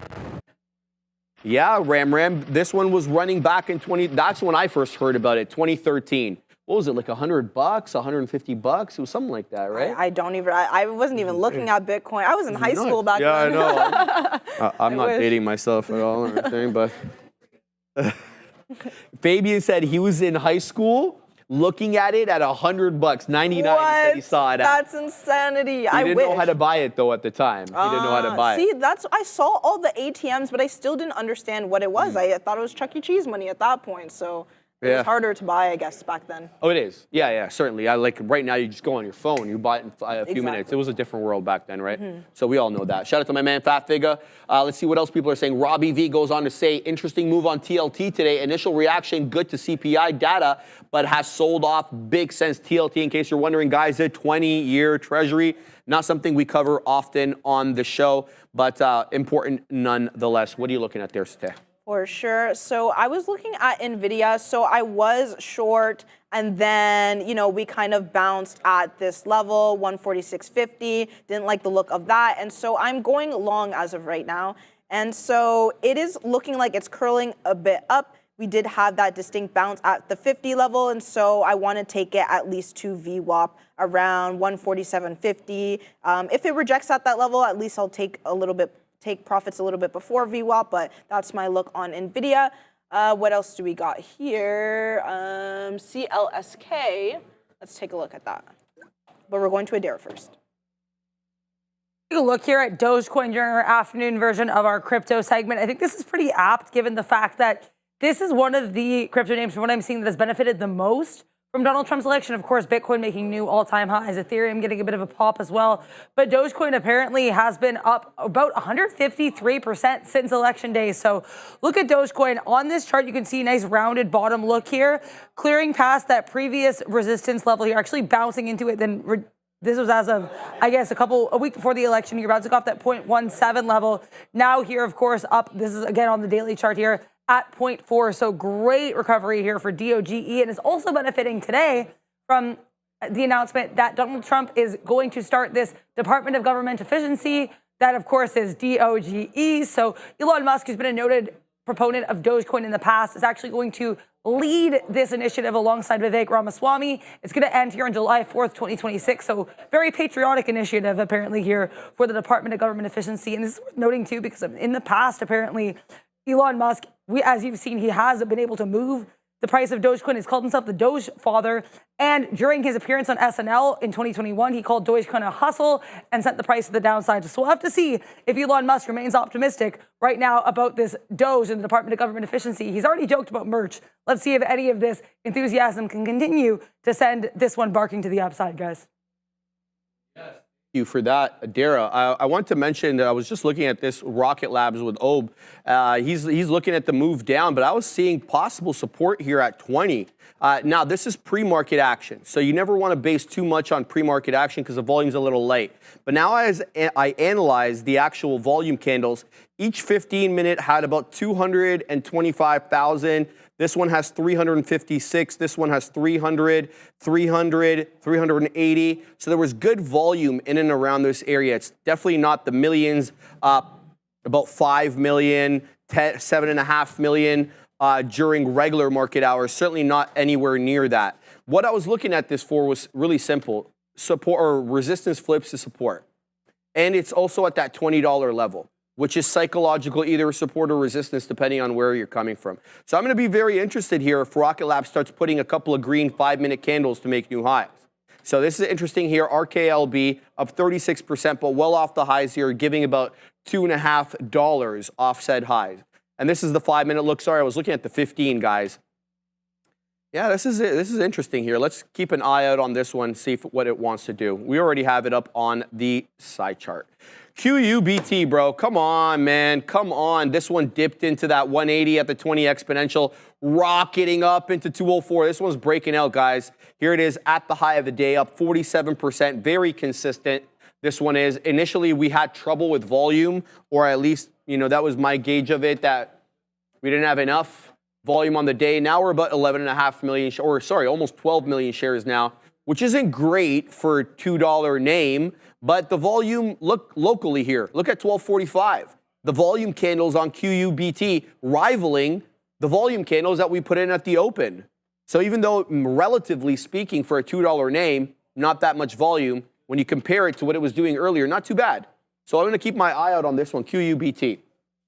What's going on here? Bears versus Bulls, TEG, SEDG. Who wants to know about Solar Edge? I was looking at this. I don't want to say bad words, but this is some flaming, you know what. I need to show. Yeah, it is, Ram. You want to know why? Have a look at this weekly. Yeah, it is a fantastic look. I mean, bro, what is this? It looks like a McDonald's M. Yeah, man. I don't want to disrespect it. I hope nobody's bag holding this. I don't mean to make you feel bad. That's not my goal here. There was obviously a $200 support. It was about 350 resistance. We had that for a hot minute from essentially late 2020 to when we gave up the ghost in mid-2023. It's since that time, look at what's happened. I mean, eek. That's all I can say to that, eek. Now, we can explain this a little bit. So we know Solar Edge imports their panels from China. And when you do that, you're going to subject yourself to big boy tariffs. Even under the Biden administration, we were talking about 25 to 50% tariffs on imported solar panels and related products from China. That's why you had FSLR, First Solar, rocket while the entire other industry was going down. Why? Because they create their solar panels in the United States and they wouldn't be subject to that. Now, add to that, the new administration that came in, which, if you believe what's being said, not very friendly to solar and wind. So you add the double whammy there. Tariffs from Biden, more tariffs from Trump, and then the disinclination to want to adopt that kind of, power source. So this is a short until you see something different. And I mean, quite frankly, what could you see here that is a good look for the long? Obviously, for the short, a different story. So Solar Edge, yeah, it's suffering there. Let's see what else people are saying. Rocket Labs now pushing up. Said, who's this? SRMRM. Yeah, it's curling. It's not showing me the biggest curl, though. I mean, look, it's 8 pennies above that $20 level. You don't have to be first. Let's see what it does. I don't need to weasel into this too quickly. Now let's look at the trade that we've got currently on. Bang! We take out more here on PL. Happy. We're long 3. Took it out at 306.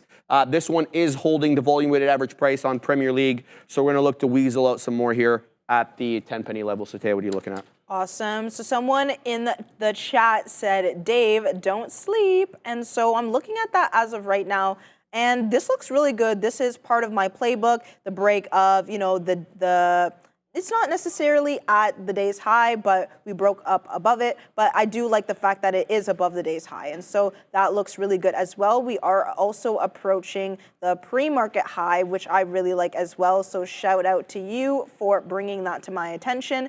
So that looks really good as well. I mean, not like crazy volume or anything like that. I think it'll definitely be like a small trek up, but it looks really decent as well. I think I might wait for a little bit of a pullback. I don't know if I'll get it, to be honest, but I want to be on the safe side. I want to do a dip buy around 92.75.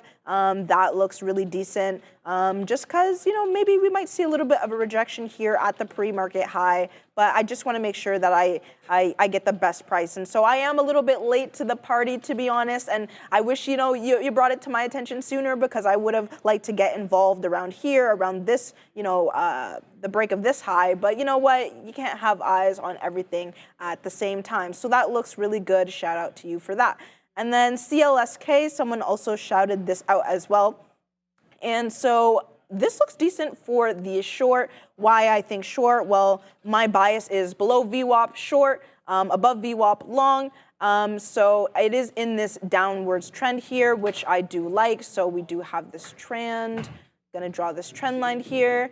And so we had this downwards trend from the morning. And so this looks really interesting as well. I do want to see a little bit of a break around that $16 mark. I want to see it at least get to like $15.90.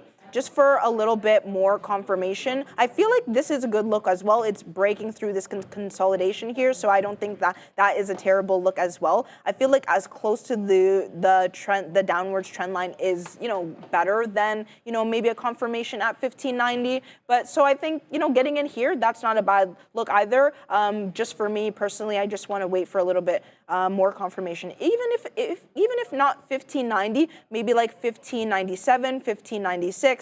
And then if that can come in, then I would be more convicted in the short. But this looks really good even at market price, so I can't even get mad at you there.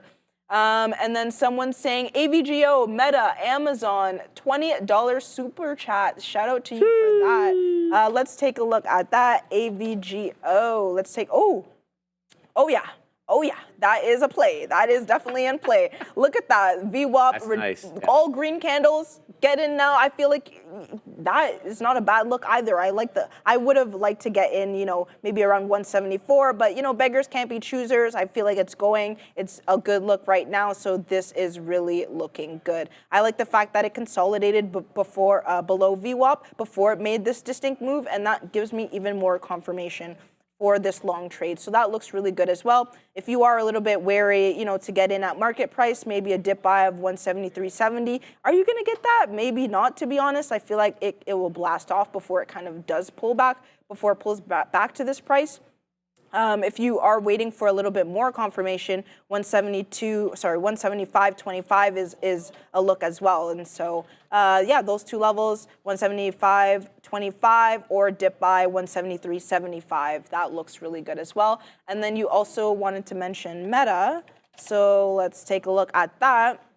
Meta, I would wait for a little bit of a dip buy. It's still, in an upwards trend, but I do want to make sure, you're getting the best price. So maybe a little bit of a pullback, 582.60, 582.50 for the continuation of the long. So we'll see what it does there. But I think, a little bit of a pullback is, in play there.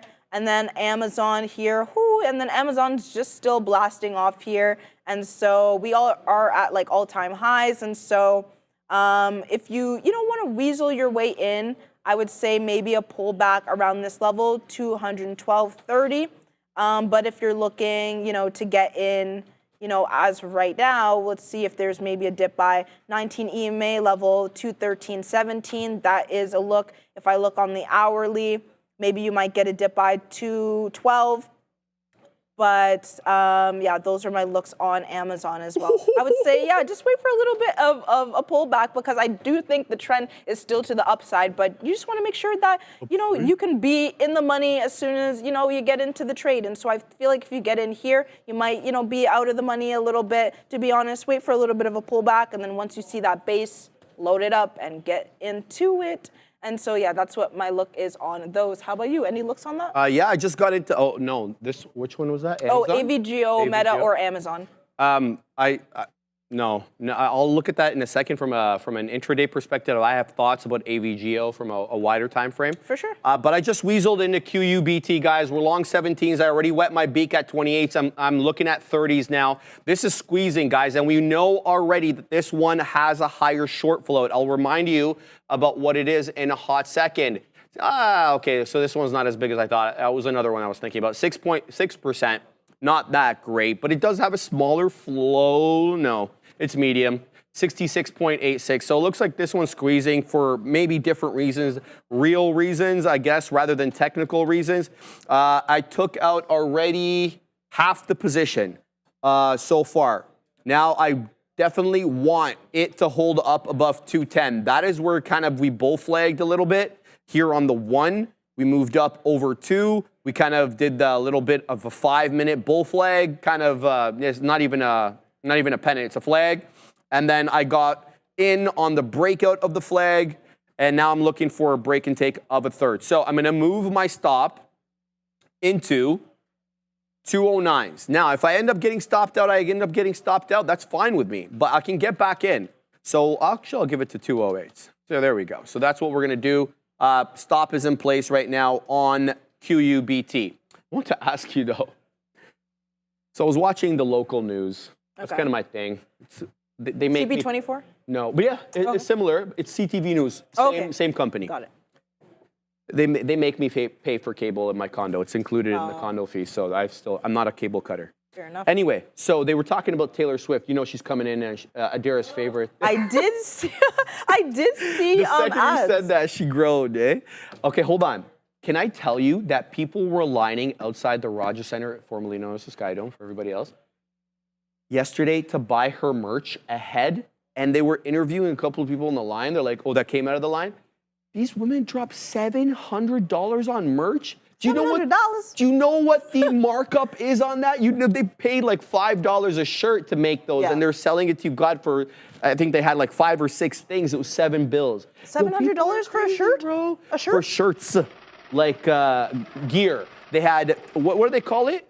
Merch, yeah, Taylor merch. Or like with Swiftie her face on it. Like, I just want to make sure that we're on the same page here. $700 for one shirt. No. Okay. Multiple. Oh, it was multiple like 5 or shirts. 6 shirts, still 7 bills. Oh, it's like a package that you can get.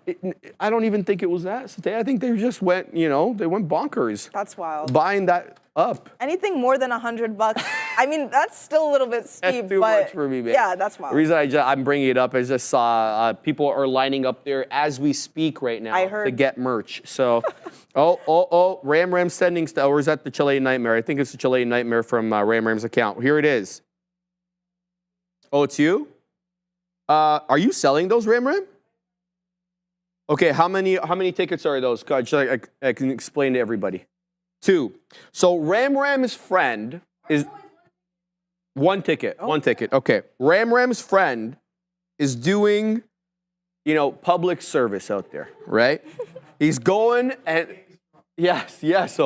So the ticket, the 1 ticket that they have for sale, $4,332.86. Bro, you can keep the ticket. Bro.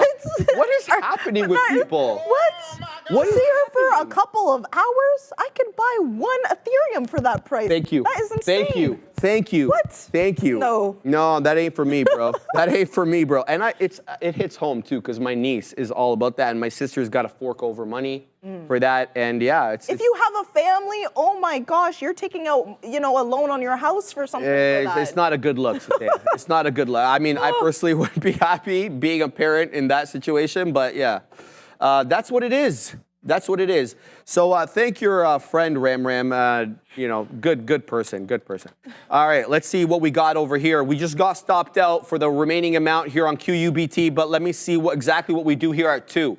So big boy retracement off that $2.30. Just dipped into 2. Let's see if this one holds up at 2. If it does hold up at 2, I'm getting back in. There isn't too much support though at 2 other than psychological possible support initially resistance. To me, the better level looked at like 185 to 190. There was a whole lot of chop and churn in and around that level. So I don't know if getting in at 2 is the move here. We'll see. If it bounces off 2, I hope it doesn't spike off 2 so that we at least have an opportunity to chase it. But QUBT is one that I'm really focusing on now. The volume is really picking up here on QUBT, higher than it's been the majority of the day, and I do like that because it's the midday, and usually we don't have too much in the way of volume. I'm getting in. I got in half the size here. I'll be looking at dollar cost average into that 185 if it gives it up at 2. So let's see what we get here. Stay, what are you looking at? Awesome. So I was just looking at the chat and someone's saying CLDI, so I'll take a look at that. This is like one of your small cap gappers, $3, but we'll see what we're doing here because Sharif is busy.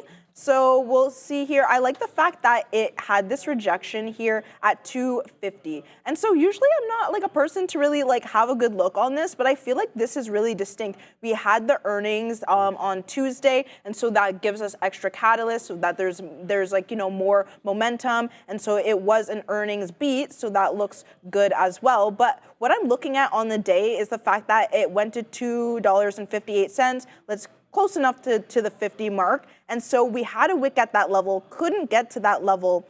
And then we had a wick here again at $2.70, had a wick at that level, couldn't break that level as well. And then we're holding above VWAP. And so I really like the look of that. And then we are at this $3 level, which is like a psychological level. And so I think that, you know, if you put your stop loss 274, 258, to call it maybe even 250 if you want to give it a little bit more room. This is a great look for the long, to be honest. I think that there is no qualms there. Psychological level, that's a tick off for me. You know, wick at near a psychological level, you know, in the morning, that was a tick off for me. And so, yeah, getting in here, don't think that's a bad look if you want to wait for a little bit more confirmation. 310, getting in between 310, I think that is a great look.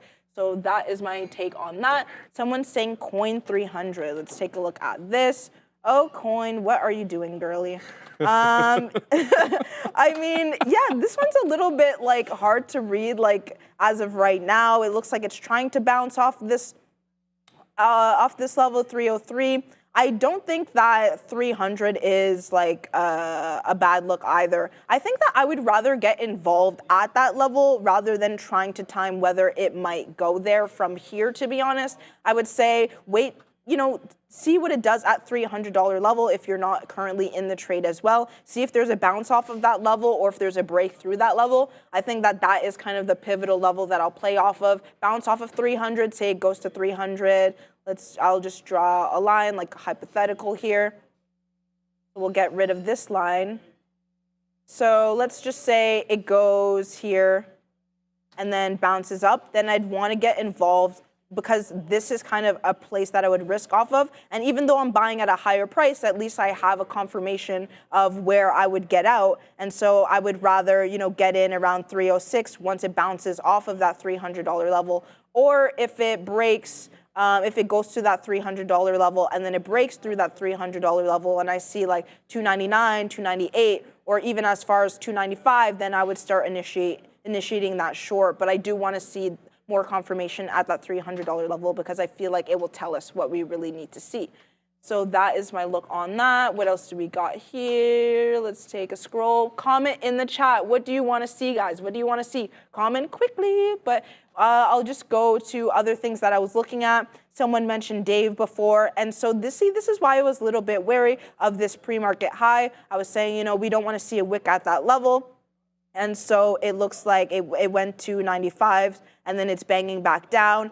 And so, you know, I'm waiting for this pullback now because we didn't break through that level and I really wanted to see the break of that level to get involved at that 95 level. So I'm going to be waiting at that 88.21 because that is my next bus stop level. And then once, you know, I'll see the price action that happens at this level. If we can hold above this 88.38, then I would be getting involved around 90.32 just because I can have, you know, that $3 kind of risk level.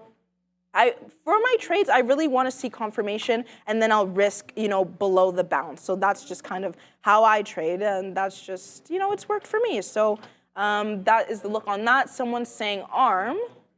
So let's take a look at ARM, not ARK, ARM, sorry, a little bit of a typo there. ARM.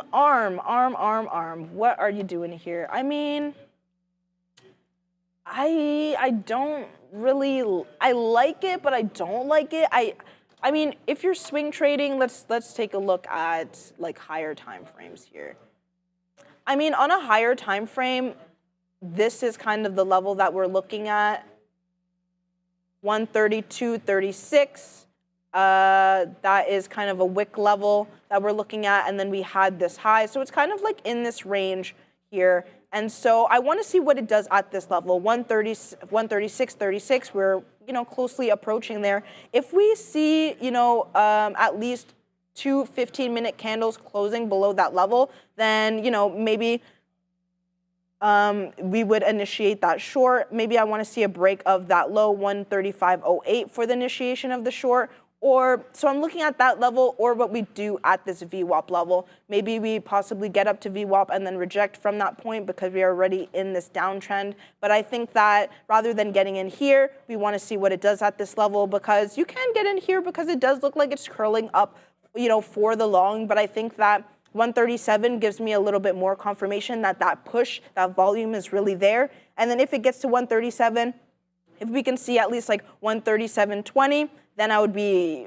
more convicted in that trade and then go long rather than getting in here, because what could happen is you get in here, it gets to VWAP, and then it just continues its downwards trend. We really haven't broken that trend yet. And so when I see chart patterns where we're in like one kind of downtrend, I use VWAP as a possible, you know, change in trend, or at least we need to see more momentum there. And so the trend doesn't necessarily change at this level because it's still a downward trend. The trend doesn't really change until I feel like we hit like above this high of day. But at least at VWAP, we really need to see that buying coming in, because if the buyers are not coming in at VWAP, then I'm not convinced. So yeah, that's my take on ARM. And then BA, let's take a look at Boeing.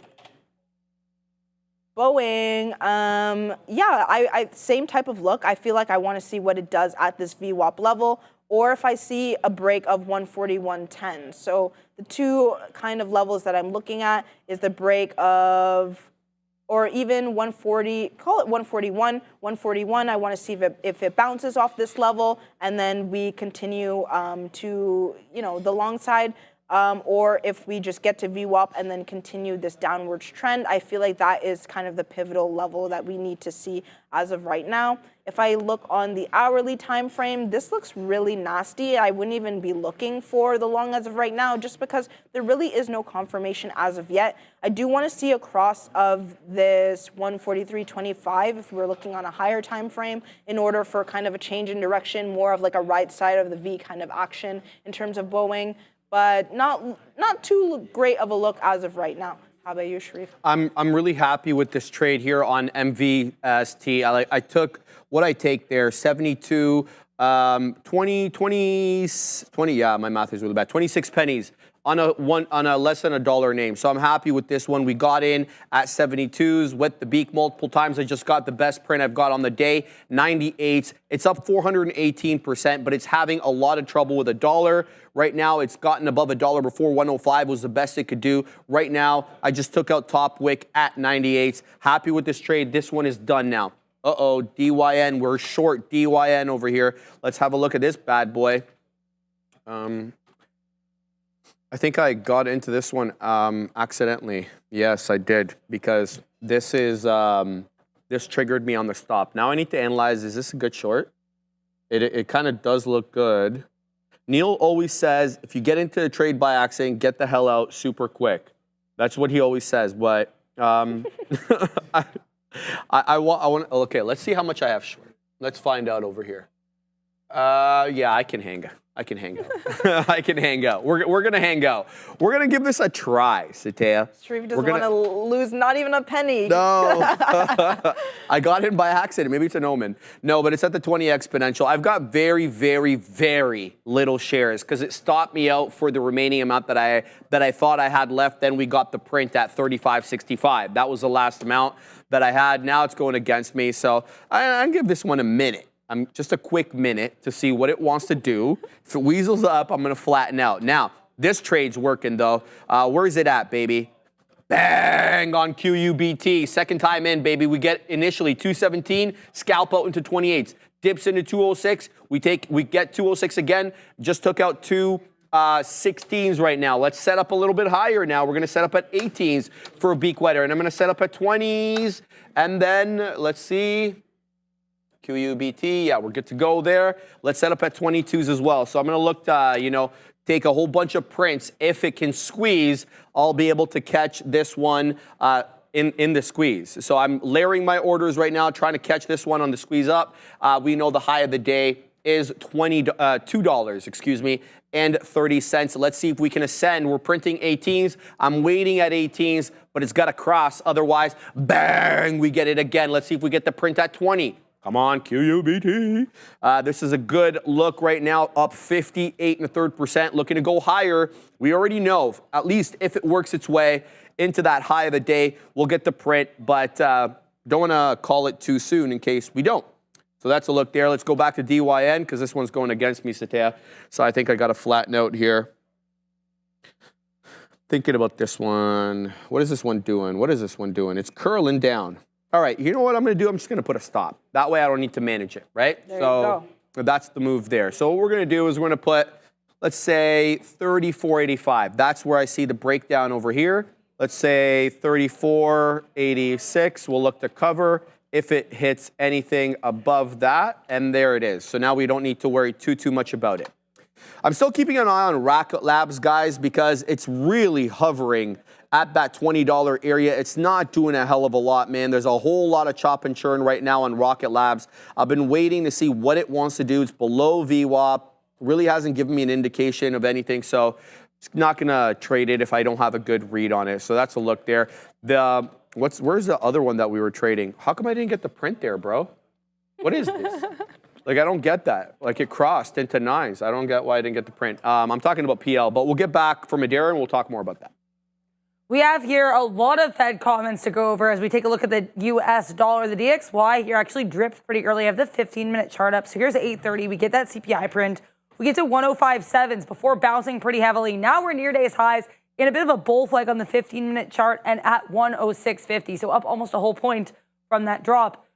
That drop did come as we got flat CPI across the board. All of these numbers, so CPI, month over month, year over year, core month over month, and core year over year, all exactly in line here with estimates.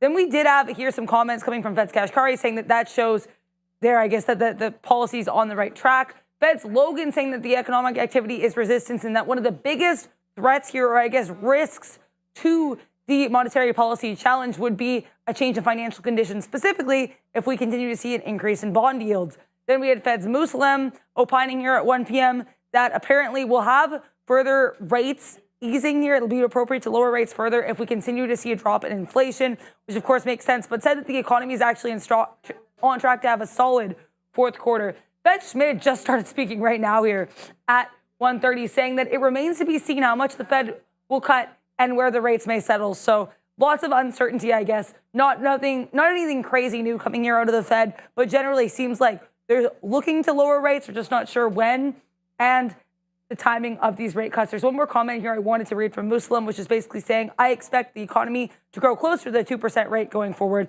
I would say that summarizes all of this plethora of Fed speak really well in just one sentence. Just to note here as well, if you have any tickers you're keeping an eye on, you only have about 20 minutes left to vote. Go in that chat, !, join, space, $, and whatever ticker you have to be looking at, guys. Back to you.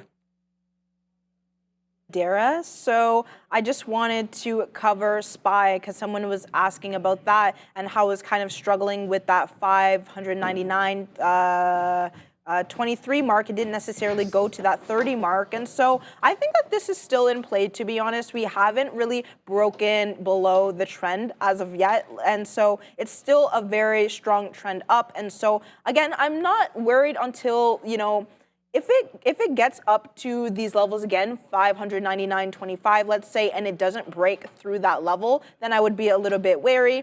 But we are looking like we're trickling up. It's lost a little bit of steam. I'm not seeing like as much volume as we were seeing like from like 12 and before 12, and so it is going to the upside. I feel like a little bit more chop to the upside, but it's looking pretty good as well. And so I wouldn't be too worried until we get to these highs again. And I feel like that is the pivotal level around 599.23s and then that $600 mark, and really paying attention to what it does at that level. And so not to be wary, not to be afraid. And so I think that this is still looking good. So if you're involved in this, not to be worried as well. And so that is looking pretty good as well. And then Dave, I wanted to touch upon this as well. We did reject off of that 95.12 mark, but then we're going, at 94.93.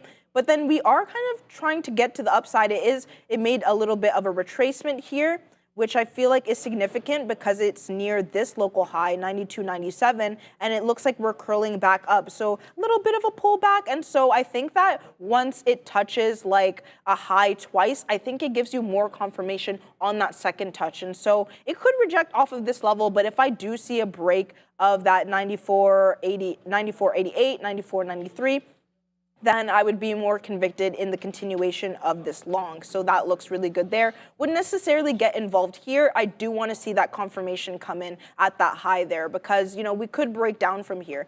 But that confirmation, 94.93, gives you just a little bit more. And if we see that buying come in, then we should see some steam, and that is looking pretty decent. And then I was also in this NVIDIA trade. So I've been waiting for the break of 147.22. So I was in a little bit of a drawdown here, but then as it broke through that 22 level, I did add, and so that is printing as well. I want to make sure, I might take a little bit of a piece off at 57s. I don't want to see a rejection there. I don't necessarily think that it will, to be honest. I think the fact that it made these wicks, 10.06, 10.40, 11.42, and then we also had kind of a base here around 12.45. Gives me more confirmation that the downside is kind of over. You really try to exhaust those shorts, and then the longs are coming in there. But it's just part of my playbook. I really like to, stay to my rules, right? And so regardless of,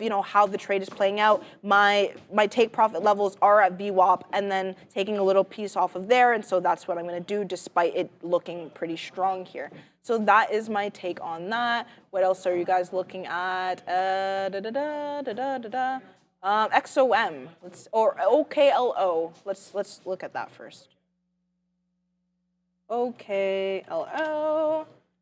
I don't like this. No.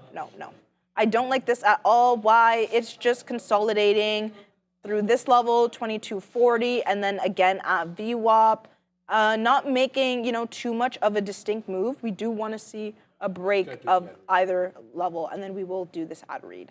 All right, guys, trade smarter, not harder. Upgrade to that elite trading experience. It's going to give you an opportunity to analyze. It's going to give you an opportunity to strategize, and then hopefully after that, you'll be able to capitalize by foreseeing those profitable opportunities with a platform that you need. You get infinite data. You get instant trading. You get to know where the market is moving before others with that lightning fast data and execution. It's also got fantastic charts. Some people would say it's got charts that change the game. You can customize and analyze the markets faster and in the way that you want. And we all know a sound trading strategy requires good backtesting. That's what you get here. You get better backtesting and scanning. You'll be able to predict the future by understanding the past. It's got reliable, real-time data, up to the second market information from hundreds of global markets. It's everything you need, all in one place. So don't miss a beat. Execute your best trades now. If you're ready to elevate your trading, scan the QR code or check out the link in the description. All right, guys, lots to talk about here. First of all, thank you very much, George, for the $5 super chat. Really, always appreciate it from our viewers. Been watching you all since 2020. You're like in my party there. Okay. Beautiful. What are your thoughts on AVGO? Love the encouragement you guys spread day in, day out. Love you, man. Thank you for the kind words. Let's have a look at AVGO. So everybody's wondering, AVGO, it's Broadcom. It is a semiconductor company. Lots has been made about this Broadcom name. only because, not only, but mainly because NVIDIA, a lot of analysts couldn't stomach the price of NVIDIA. And so some people were saying, hey, look, have a look at AVGO, Broadcom. So this is the weekly chart on Broadcom. So you can see, in 2022, we got to the lowest part we've been in a while, obviously that $45 area. Since then, it's been up and to the right. It did a bit of a 10-to-1 split back earlier this, I believe it was July, mid-July, we had that 10-to-1 split. Let's look at it intraday. So I think Satya was covering this quite well in that she said she really liked the look. And I can't disagree with that at all. You had one attempt at VWAP here at 1125, but rejected, came back into essentially the consolidation area had been putting, and then the green really turned on here. We decidedly took VWAP. And this candle is kind of the one that did it right there, 1255, right before 1. We got into that level where we're trading at right now. We're at local highs. We're not the high of the day. Obviously, that's reserved for that 175.50 print that we put in right at the open, the implied balance high. Didn't hang out there for very long. You can tell it was a quick wick. And that candle has quite a range, 175.50 and also 173.50. So $2 of worth of range on the opening print, not unusual, but it's curling up quite well right now. No new headlines specifically for AVGO today, but it looks like it may be in sympathy with NVIDIA, which did have a big boy headline. It had the SoftBank headline. Even though NVIDIA is red on the day, down 2/3, probably some profit taking as it was near highs, all-time highs yesterday. So AVGO, good look. It's still negative on the day though, I think. Just looking over here, making sure that I'm accurate on that. Hey, where the hell is it, bro? AVGO, there it is. Yeah, it's down 0.83% on the day. So still 176.25. That's where we go green on the day. It's a nice rounded bottom, but we obviously have technical areas of resistance. I would submit to you 175, psychological resistance. And then as you get up a little bit higher, if we take it, 175.50, the implied balance high. And then you're looking at 176.25, the closing print from yesterday. So lots of technical levels that we got to break through in order to ascend a little bit higher. But good look so far, and for a while now on AVGO. Now, QUBT. Very, very happy with this trade. We defended that $2 area. It looked like it was a good decision. Last little out there, 2 1/3. It did weasel up to 250, but then it was a topping tail candle, and it's an ugly topping tail candle on the 5-minute. But again, I want to tell you guys that the topping tail candles are not decisive on these small cap gappers. They're a little different than when they show up on a large cap or a mega cap name because of the profit taking, the intraday, the kind of like most people are trading this intraday. So you're going to get candles that may not have manifested on some other names that are not just specifically for intraday. So right now, what we're doing is we rejected that 250 level, but look at where we're holding up at that 2 1/4. Well, what is that 2 1/4? Well, it's local area of resistance. We tried to weasel up there before we rejected and came back into 2. So 2 1/4, an interesting area. You could get in here. You're still above the 10, you're above the 20, and by extension of that, obviously you're above VWAP, and you're above psychological support at 2. So you've got a good setup here. If 2 1/4 doesn't hold, what I'll be looking for is a 10 exponential hold up. With that, currently it's at 215, 216 or so. It's up 64%. It's off the highs, obviously, about 25 pennies off the highs because it weaseled up into that 50-cent area. So QUBT, baby. It's a great day for it today. Very directional and non-bamboozling. That's what I like about it. I mean, for the exception of this topping tail candle, which you should anticipate because you're getting into that $1/2 level, which is often psychological resistance. You haven't gotten too much bamboozlement. I mean, it's been consistent in how it's made higher lows and higher highs. It's been respectful of the moving averages, both the 10 and the 20. So, if every small cap gapper would trade like this, it'd be nice. But alas, that's not going to happen. So, yeah, keeping an eye on that. We're still involved in PL. We're 5 pennies in the money, but that ain't the move. Obviously, we're looking for this one to hold VWAP and continue higher. I don't really have a whole lot of ambition with this one because it has been a slow mover. And there goes QUBT holding that $1/4 level. It's up 10 pennies into that third. Let's see if it can work its way above 250 again. That 2 1/4 ended up holding, guys. So Good look right there. Let's flip back now to see what that CYN trade, that one that I accidentally got short into. Dang, I still haven't taken out profit nor been stopped out. So I'm just going to let it go, see how this one ends up working out, Satya. But it looks like Rocket Labs may be breaking down. Let's have a look. It hasn't gotten too far away from that $20 area, but it's at 180.80. What I'm seeing here is a rejection. It looks like it's rejecting the 10, but it's not really giving you that direction. That's a thing. So I'm going to stay away from this one because it seems like it's basing it at 20. So, you know, this could be just chop and churn.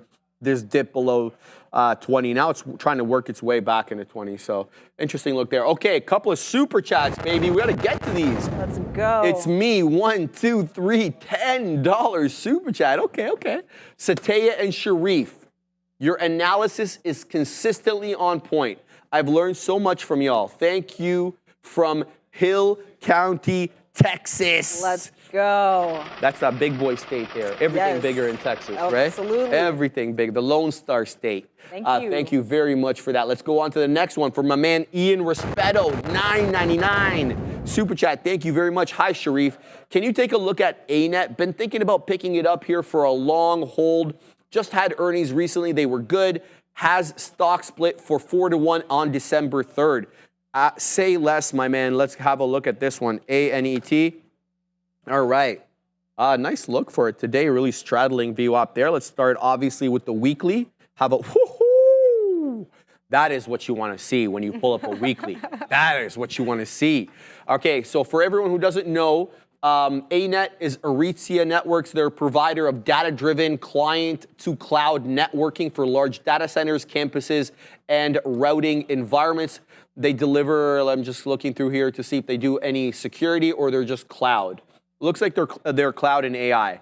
So I don't know what happened here with this topping tail into 470. Let's look at that a little bit more. Okay, so this was earnings, I'm assuming. So that's the indecisiveness of earnings. You can see it zigged and zagged, and now it's basing at 400. Look, Ian, this is a good look, man.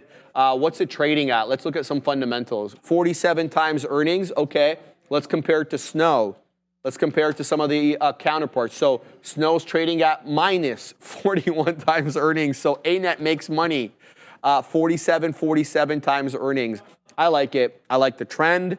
I like the industry. Obviously, we know cloud has the opportunity to incorporate AI. We see AWS doing it. We see a lot of Azure doing it, Google Cloud. The other side of that, Ian, is that the CapEx, capital expenditures for building out data centers is big. So you have to look to see what they're projecting in terms of CapEx and how that could have an effect on their balance sheet, both in terms of profitability and some other things. So keep your eye out on that. But the chart, dude, very nice, very nice. Didn't look at their earnings, just from the chart and from the industry, I kind of like it. Let me know how it goes, dude. But that's a looker right there, certainly there. What else we got over here? Anything doing? Not much doing. What's going on your side? For sure. So I was looking at NVIDIA, and so me and NVIDIA, we were beefing, to be honest, all day, all night, and I was really trying to force that short. And then once I saw, this kind of action, I was just like, you know what? I gotta flip. There's just no way that this is gonna be a short. And so we're breaking through VWAP. Really like the look of that. I do have my stop at break even, so my stop is at 147.40, and so I'm gonna hold it for the dream because you know what? I'm not going to lose on that trade. And so it's doing what I want it to do. It's blasting through VWAP. Look at that green candle in the 3-minute. That is looking nice. And so I definitely feel like I was down on the day, to be honest, a couple bad trades, but I think that this trade will really give me back my money. Give me my money. Right? Love it. And so that's what I'm looking at here. I'm looking to take profits around 148, take a piece off of there. And then around 148.76, take a piece off of there. So hopefully we do get to that level and then just break even stop, just, for peace of mind. So yeah, and then someone said SPY. Let's go back to SPY because this is doing something because we are waiting for that $600 level to come in. And so it looks like, it's gearing up to get there. We do want to see that break again of that day's high, 599.26. So we do want to see that break, but that looks really strong. I like the fact that we bounced off of this kind of trend line here, pulled back, came back up, and so that looks really good as well. But we don't want to see any lack here. We don't want to see slack happening. We want to see strong green to the upside, and so that's what we want to see. And then someone is saying AMD. So she wasn't looking too great when I was looking at it, but we are seeing a lot more volume coming in here. And so what I do like is the fact that we are attempting to break through this level. And so, look, it's not in my playbook to really long, below VWAP, but I wouldn't say that this is a bad look, to be honest. We had this bottom, this distinct bottom here, at 140, psychological in terms of an even dollar price. And so that is a good look there. So I really like the fact that it got to that $140 level. Just boom, the bids are coming up. So it bounced 1206, 1212, 1223, and then again at 1223. This is on the 1 minute. If we look on the hour, a lot more distinct there. Look at this green candle, just boom, got down there, and then strong bid up. So this looks really, really good as well for AMD. And so a kind of pivotal level that I do want to see a break above is this 140-150, but I wouldn't even be mad at you if you got in around now. But I think just for a little bit more confirmation, 140-150, but this does look like it's curling to the upside, so that looks great. How about you, Sharif? QBT's flying, and we're not part of it. So I'm kind of disappointed there, but I'm happy for everybody in the chat. You guys are killing it. I'm all done with this one. We took out everything at the third of a dollar. I should have gotten back in at the quarter. I didn't, and now it's really going. So now we need to do some technical charting because that 180 whatever we talked about, that's gone. That's ancient history. This is the level that we were talking about earlier as resistance. This 185 level, it's gonzo. So now where are we at? Now 3.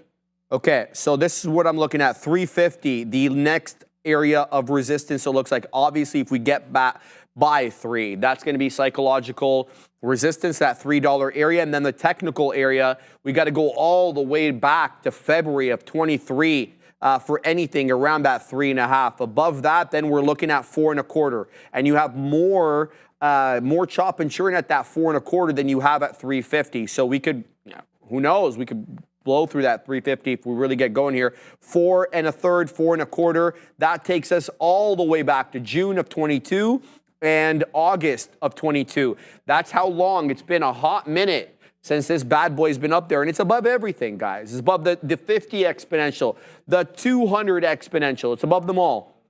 So now we got to look at technical price levels for resistance because there's really nothing holding it back right here. So good look, up to 2 2/3 right now. What a move up for QUBT, up 90%. Shout out to my man in the chat, Malinowisky. Malinowisky. Am I saying that right? Let me know, because I don't want to butcher your name, man, because you killed it on QBT. You deserve to have your name said right. Shout out to you, my man. I saw you there. You were getting in. So shout out to you. Great trade there for Malinowisky on QUBT. Shout out to my man Fat Figa as well, who called this one out earlier. Shout out to you. Great trade for there. Great trade there by the guys in the chat. Let's see what Dan Undisputed says. Sharif, please, could you have another deep look at Rocket Labs? Absolutely. Look, my man, I really wanted to get back into this, but it's not giving me a reason. Every time, number one, it's consolidative. That's number one. It's not trending. Number two, it's putting in lower highs and lower lows on the 5. Number 3, it's rejecting the 10 exponential. It seems to be straddling it from the south side, not the north side. So I don't like a lot of it. Now I know Ob's been watching it. He's more of a different type of trader. He tape reads and book watches. I'm more of a chart trader. And right now, it's just not screaming my name. I don't like it. currently, that doesn't mean that it's not tradable, you know, tomorrow or as a swing or anything like that. Just intraday, it's below the levels that would, you know, get me to come into it. It's below VWAP. It's south of 20. It's putting, again, for all the reasons I just listed, lower highs, lower lows, etc. So I don't like it right now. But that could change. And, you know, the volume could come in, completely change the dynamic, completely change the chart pattern. And that could come in very soon because we know that power hour starts at 3, but people are usually too exuberant to wait for power hour. They start weaseling in at a quarter 2 or even half or 2:30. So we'll keep an eye on RKLB. But my man, I got to tell you, it's not calling my name. It's not... There's really nothing that excites me about getting into this trade. Astis just woke up, guys. Here we go. I just took out local highs here. So it looks as if it was doing its best hold at 29.50. So this is one of the candidates, what I call a VWAP hold high of daybreak, that have a big move up in the regular trading day from the bell onwards. And then that midday period comes in when the volume dies down. It doesn't give up VWAP. It rather consolidates at or above VWAP. The idea here is to build your position as it consolidates at or above VWAP for the idea that when the liquidity comes back in the later part of the day, you get that high day test or break. And that's what I'm seeing right now. Great hold at 29.50. It didn't give up the ghost despite the fact that the volume dropped off significantly. There was not enough selling or shorting at any level here to really make that 29.50 break decisive. It did wick below it, but it didn't really break and take it. So good look up. It's above 30 bucks again. Let's see if this one wants to curl up. Ask this. What's going on over there, Katina Man? The Katina Man is still short Palantir at these levels, and he's printing up a storm. He's short at 62, by the way, for anybody who wants to know what he is doing. QUBT continuing to go. Satea. 2 3/4 now, man. Every time we look at this, it's a little bit higher. Go. And there it is. What the Chilean Nightmare just threw on there is more Trader TV. It's a separate channel, Satea, that we've got in concurrent with this one.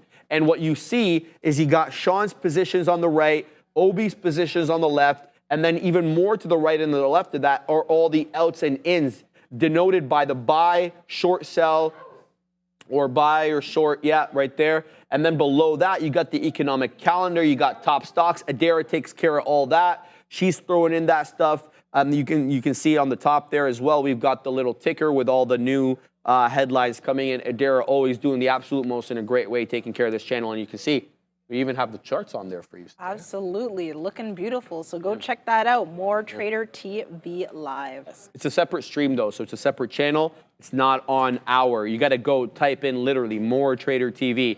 You get that. Say that again, Ram. Scroll on our channel. Ram says it's attached. It's in the description of the video. Got it, Ram. Thank you for that. All right, man. QUBT is going. We're gonna go to Adair. What do you got, Adair? I have a nice pop-up here for Occidental. I'm going to switch to the 15-minute chart because I feel like this shows it a little bit better. Look at OXY here, bouncing here around the start of that midday session. They had earnings initially not super well received. We had a push down with volume in the morning. Now we're increasing in volume to the upside as their conference call goes on. The company said that Trump's election is actually going to be positive for their carbon capture project, and that's what sent us in this last volume spike to the upside. Keep an eye basically on OXY, which is seeing a bit of a V-shaped retracement, not only with its chart, but also with its volume, guys. It's fantastic. I'm just I'm talking today about the carbon capture technology, guys. I think it's pretty dang cool, because it helps you kind of keep industry going, and then you can remove the carbon that you put into the air. Some people, they don't really buy into that whole thing. Some people are, they kind of, they're digging it as an extra thing. For like a company, like a warehouse or something, if they're pumping a lot of carbon. Yeah, exactly. And like if you're like them, Occidental, they're extracting oil. They're an oil producer, right? So they're obviously polluting. Let's call it spade a spade. Yeah. So it'd be nice if they could capture some of the pollution that they put in. 100%. You know what I'm saying? So that's the way it is. Guys, QUBT's flying.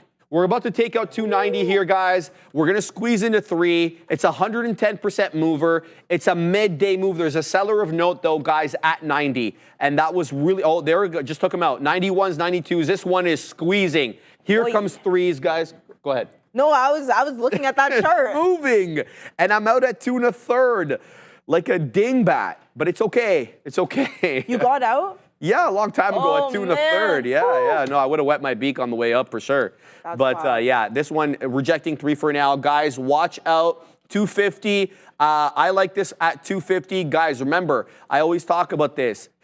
We're getting a little extended away from the 10 exponential on the 5, and that's I use as an informal gauge of overbought and oversold conditions, not for large caps, but for these small cap gappers exclusively. I don't really use RSI for that. I don't use RSI intraday ever.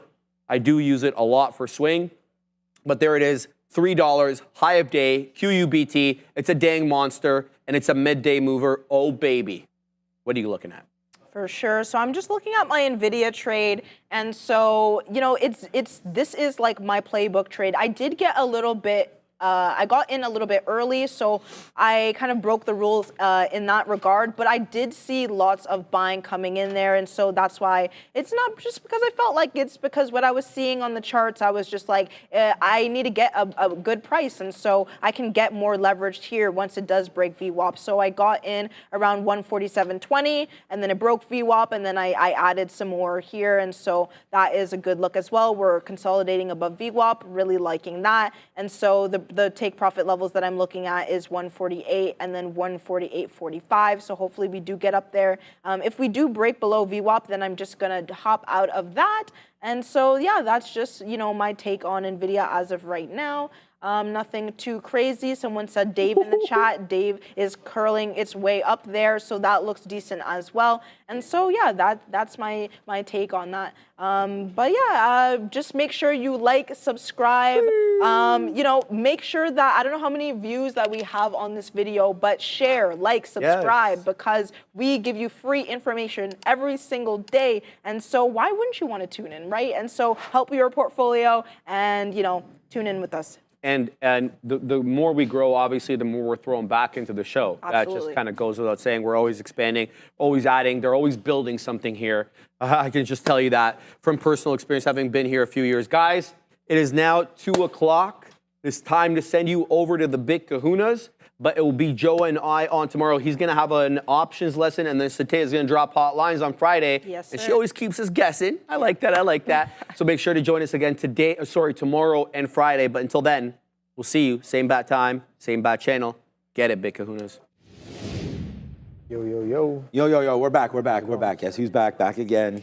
All right, so, I'll have to let me take a fill on Palantir here so we can see the old position board load up right now and get going. We are short.